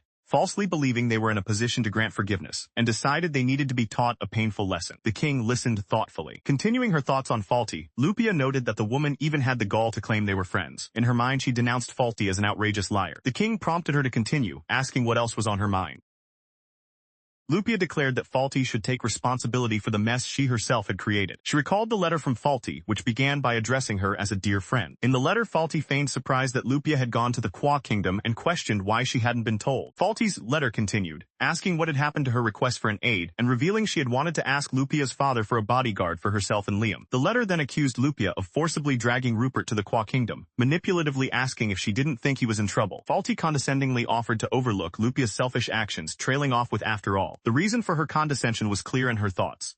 A crazed declaration that she was going to be the queen. The letter concluded with a veiled threat, stating that Lupia must realize it would be more helpful for her to remain Faulty's friend. She also had a letter from Prince Liam, in which he suggested they have a proper talk sometime. In it, he pointed out that she was the only one who still hadn't congratulated him on his engagement. Rupert stood by with his arms crossed, a stern expression on his face as she read. Lupia remarked that reading the incredibly selfish letter made her sick, and Rupert agreed it was a naive train of thought. She then told him that Faulty had sent the worst letter imaginable. Her expression hardened with resolve. Lupia reasoned that Faulty could only interpret things in a way convenient for herself, and with King Rod's backing, there was no longer any need for restraint. She recalled King Rod telling her that while he would normally protest such insolence, he would remain silent if she wished, and offered his full support. Returning to the present, Lupia confirmed to Rupert that this was what the king had told her. As they discussed their plans, Rupert asked to what extent they should use their resources, and Lupia declared they would be thorough. Rupert noted that it seemed Faulty had finally managed to provoke his sister. Because of this, Lupia decided to enlist the cooperation of Princess Vernera as well. Rupert reacted with surprise, remarking that this was a rare decision for her. He explained that he had just received an uncharacteristically urgent call from Vernera via a communication magic tool. He recalled how Vernera had been incredibly furious about that woman, and he had to calm her down to find out what happened. The two women had clearly reached an understanding. Finishing his story, Rupert sighed that Faulty and Vernera were like oil and water. He continued his analysis of Faulty, musing that by getting involved with something inhuman, she now talks as if she's a higher dimensional being. Lupia calmly agreed, adding that Faulty likely believes it to be true. Rupert concluded that Faulty's time on the stage had already ended, and there wouldn't even be a curtain call. Lupia's expression was just as determined. Her father, seeing this, stated they must hasten to secure her position in this new country. The two continued their conversation in his study. Surrounded by roses, Lupia respectfully agreed, calling him father. She then declared her first step would be to do her best on the written exam. Her father confirmed this was the right approach, adding a condition. If she passed the Knight Order's entrance exam, it seemed the king wanted to request her as his personal bodyguard. A brief flashback showed Prince Liam recalling an order from His Majesty, telling him that this was the situation and to simply do it. Back in the present, a surprised Lupia asked if her father wouldn't be there with the king. Rupert comically explained that their uncle simply wanted to show off his niece, while their associate advised Lupia to just give up, as the man truly loved her. Lupia mused that her uncle had his own daughter to brag about, then asked her father if she could complain to him, to her heart's content during their next meeting. Her father agreed but added a condition. She must make sure Muriel was present. A high-heeled shoe was shown decisively crushing something underfoot, symbolizing her resolve. The scene then cut to Princess Vernella, who was filled with rage as she questioned the identity of the person who was her sister's supposed best friend. As she covered her face, Vernella seethed at how hateful this person was. The scene opens in a grand hallway of the Alcyone estate. Vernera storms away, furiously demanding to know the identity of her sister's best friend. Her brother Judah watches in silence. Judah stands motionless, processing his sister's explosive outburst. Judah Alcyone, the eldest son, recalls a maid's report on his sister's room, which she said looked as if a burglar or a storm had torn through it. He asks his father to do something about Nellie's terrible mood, explaining that the maid described the state of her room as absolutely dreadful. Their father, Orella Alcyone, tells him to give up, stating that the cause of her anger is what it is. This brings to mind a memory of Lupia explaining that it's impossible for anyone else to soothe Vernera, as Vernera affectionately greets her dear sister. Back in the present, Aurel asks Judah why he came to see him. Judah explains that the Crown Princess Faulty had asked Vernera to help her get closer to Lupia. He continues, relaying Faulty's audacious claim that if Vernera and Lupia are best friends, then she is Vernera's friend too, showing Vernera's horrified reaction. After finishing the story, Judah asks what Nelly's reaction was, but his father can only hesitate. Aurele recalls Vernera's violent outburst, where she punched a target with Faulty's likeness on it, screaming about who would dare be friends with her dear sister. Judah clarifies that this happened while she was using a stress relief target. Vernera had continued her rant, questioning Faulty's sanity, which prompted Ariel to muse on his daughter's sharp tongue. Judah looks on with a troubled expression. Vernera internally laments that she can't bother Lupia, who is studying for her night exam in Kua, while Judah tells his father all they can do is wait for the storm to pass. In his thoughts, however, Judah warns Faulty not to mess with his sister. Their father wondered if a spar would settle things, but his son declared it impossible, a response he seemed to expect. This is because Judah, her brother, works in the open. In contrast, Vernella works in the shadows. However, it was Lupia who first discovered Vernella's hidden talent. A flashback reveals that while Vernella was originally capable, she later struggled to find any standout talent. Living in apathy, she was dismissed by other nobles as mediocre. But then, something changed. Encouraged to attend a party for a change of pace, Vernella made an appearance. It was there that she met Lupia. Vernella saw Lupia standing across the room looking radiant. Struck by her appearance, Vernella could only think how beautiful she was. Determined, Vernella decided she wanted to talk to her and began to follow Lupia down a hallway. She watched as Lupia turned a corner ahead of her. Vernella peered around the corner, trying to see where she had gone. She saw Lupia slip into a nearby room. Vernella wondered if it was the waiting room. As she entered, a man suddenly drew a sword on her, aggressively demanding to know who she was. Vernella stared in shock at the blade pointed at her face. Her attacker was Rupert, who demanded to know why she had been following his sister. She stammered, claiming she just wanted to talk. He angrily accused her of lying, but his sister's voice cut in, telling him to wait. His sister, Lupia, then appeared, explaining that she had only just realized the girl was following her a moment ago. Rupert was incredulous, finding it hard to believe that his highly perceptive sister wouldn't have noticed. He insisted that such a thing was impossible. Ignoring her brother, Lupia turned to the woman and confirmed her identity as Vernera Alcyone of the Count's family. Vernera nervously affirmed that she was. Lupia then remarked that while high society evaluated Vernera as mediocre, it seemed that assessment was a mistake. Vernera's hand trembled slightly at the unexpected praise. She quickly denied it, humbly stating that she possessed no particular merits. Rupert, however, remained unconvinced and pressed Vernera on how she managed to follow his sister. Vernera seemed confused by his question, asking what he meant. She simply replied that she had followed her just normally. Rupert sighed in exasperation at the daughter of Count Alcyone. Lupia then explained that a mediocre person could not possibly follow her normally, validating Rupert's suspicion. On the contrary, she declared Vernera to be a lump of extraordinary talent. She mused that as a member of the Alcyone Count's family, Vernera was surely capable of great things. With that realization, Lupia told Vernera that shadow work would be suitable for her. As she spoke, a small fluffy creature was suddenly startled. Elsewhere, Nellie fumed over the audacity of the person who had manipulated her sister and stolen everything, yet now dared to ask for help when a knock sounded at her door. Her brother's voice came from the other side, asking if he could come in. He entered, his expression one of concern. Nellie asked what he wanted, jokingly questioning if a robber had broken into his room. She quickly clarified that she was just raging with anger at the Crown Princess. In fact, she admitted she was so frustrated that she had been contemplating how to assassinate her. Her brother smiled, telling Nellie that he loved it when she was so honest. He then suggested they put the assassination talk aside for a moment. Nellie, however, insisted they not drop the subject, declaring she was quite serious about it. Her brother then held out an envelope, announcing that a letter had arrived from her beloved sister. Overcome with excitement, Nellie immediately demanded he give it to her. Her brother looked down at her with a weary expression. He called her name and told her to fix the unsettling look on her face, to which she meekly replied. Nellie couldn't help but giggle, explaining that she was overjoyed because her dear sister had relied on her. Filled with renewed purpose, she ecstatically vowed to stake everything for her sister's sake. Nellie declared her plan to gather all possible information and use it to corner Faulty, the fool who took everything from her sister, until she realizes what she has done. She grimly promised to see this through to the very end. In a flashback, Nellie recalled that she was skilled in gravity and concealment magic, which allowed her to hide her presence. Because of this, she was sometimes seen as creepy by those around her. However, it was her dear sister Lupia who had recognized this as a strength and recommended her for shadow work. She recalls Lupia noting the decline of the Alcyone family's shadows and telling her that this talent made her the right person for the job. Vernera feels that in doing so her dear sister saved and forgave her. She then pledges her loyalty to Lupia alone, while declaring that her heart belongs to Rupert. Lupia gently corrects Vernera, telling her that her heart belongs to herself, not to someone else. She then asks if Vernera is truly sure about dedicating her loyalty only to her. Vernera explains that if Lupia hadn't encouraged her, she would have continued living as a mediocre living doll. But now Vernera declares, things are different. She has realized she can be useful to her family and has obtained her own weapon. Lupia smiles, telling Vernera that this determined side of her is precisely the part she loves. Vernera muses that it's fine if the crown prince's future is set to become queen. In exchange, she declares they will expose everything that has happened, making everyone realize how wonderful the person they mocked and exiled truly was. She vows to make the entire country know that the crown princess, a person being incited by something inhuman, is the one who will eventually become queen. To achieve this, she realizes with annoyance that she must attend the lousy crown princess's tea party. Watching her, Vernera's brother is impressed, thinking to himself how completely Lupia has captured his sister's heart. Elsewhere, Lupia suddenly sneezes. Rupert asks if she has a cold, but Lupia wonders if someone is spreading rumors about her. When Rupert suggests it might be Vernera, Lupia agrees it's a possibility. Looking down at a book, Lupia thinks to herself that she is counting on Vernera.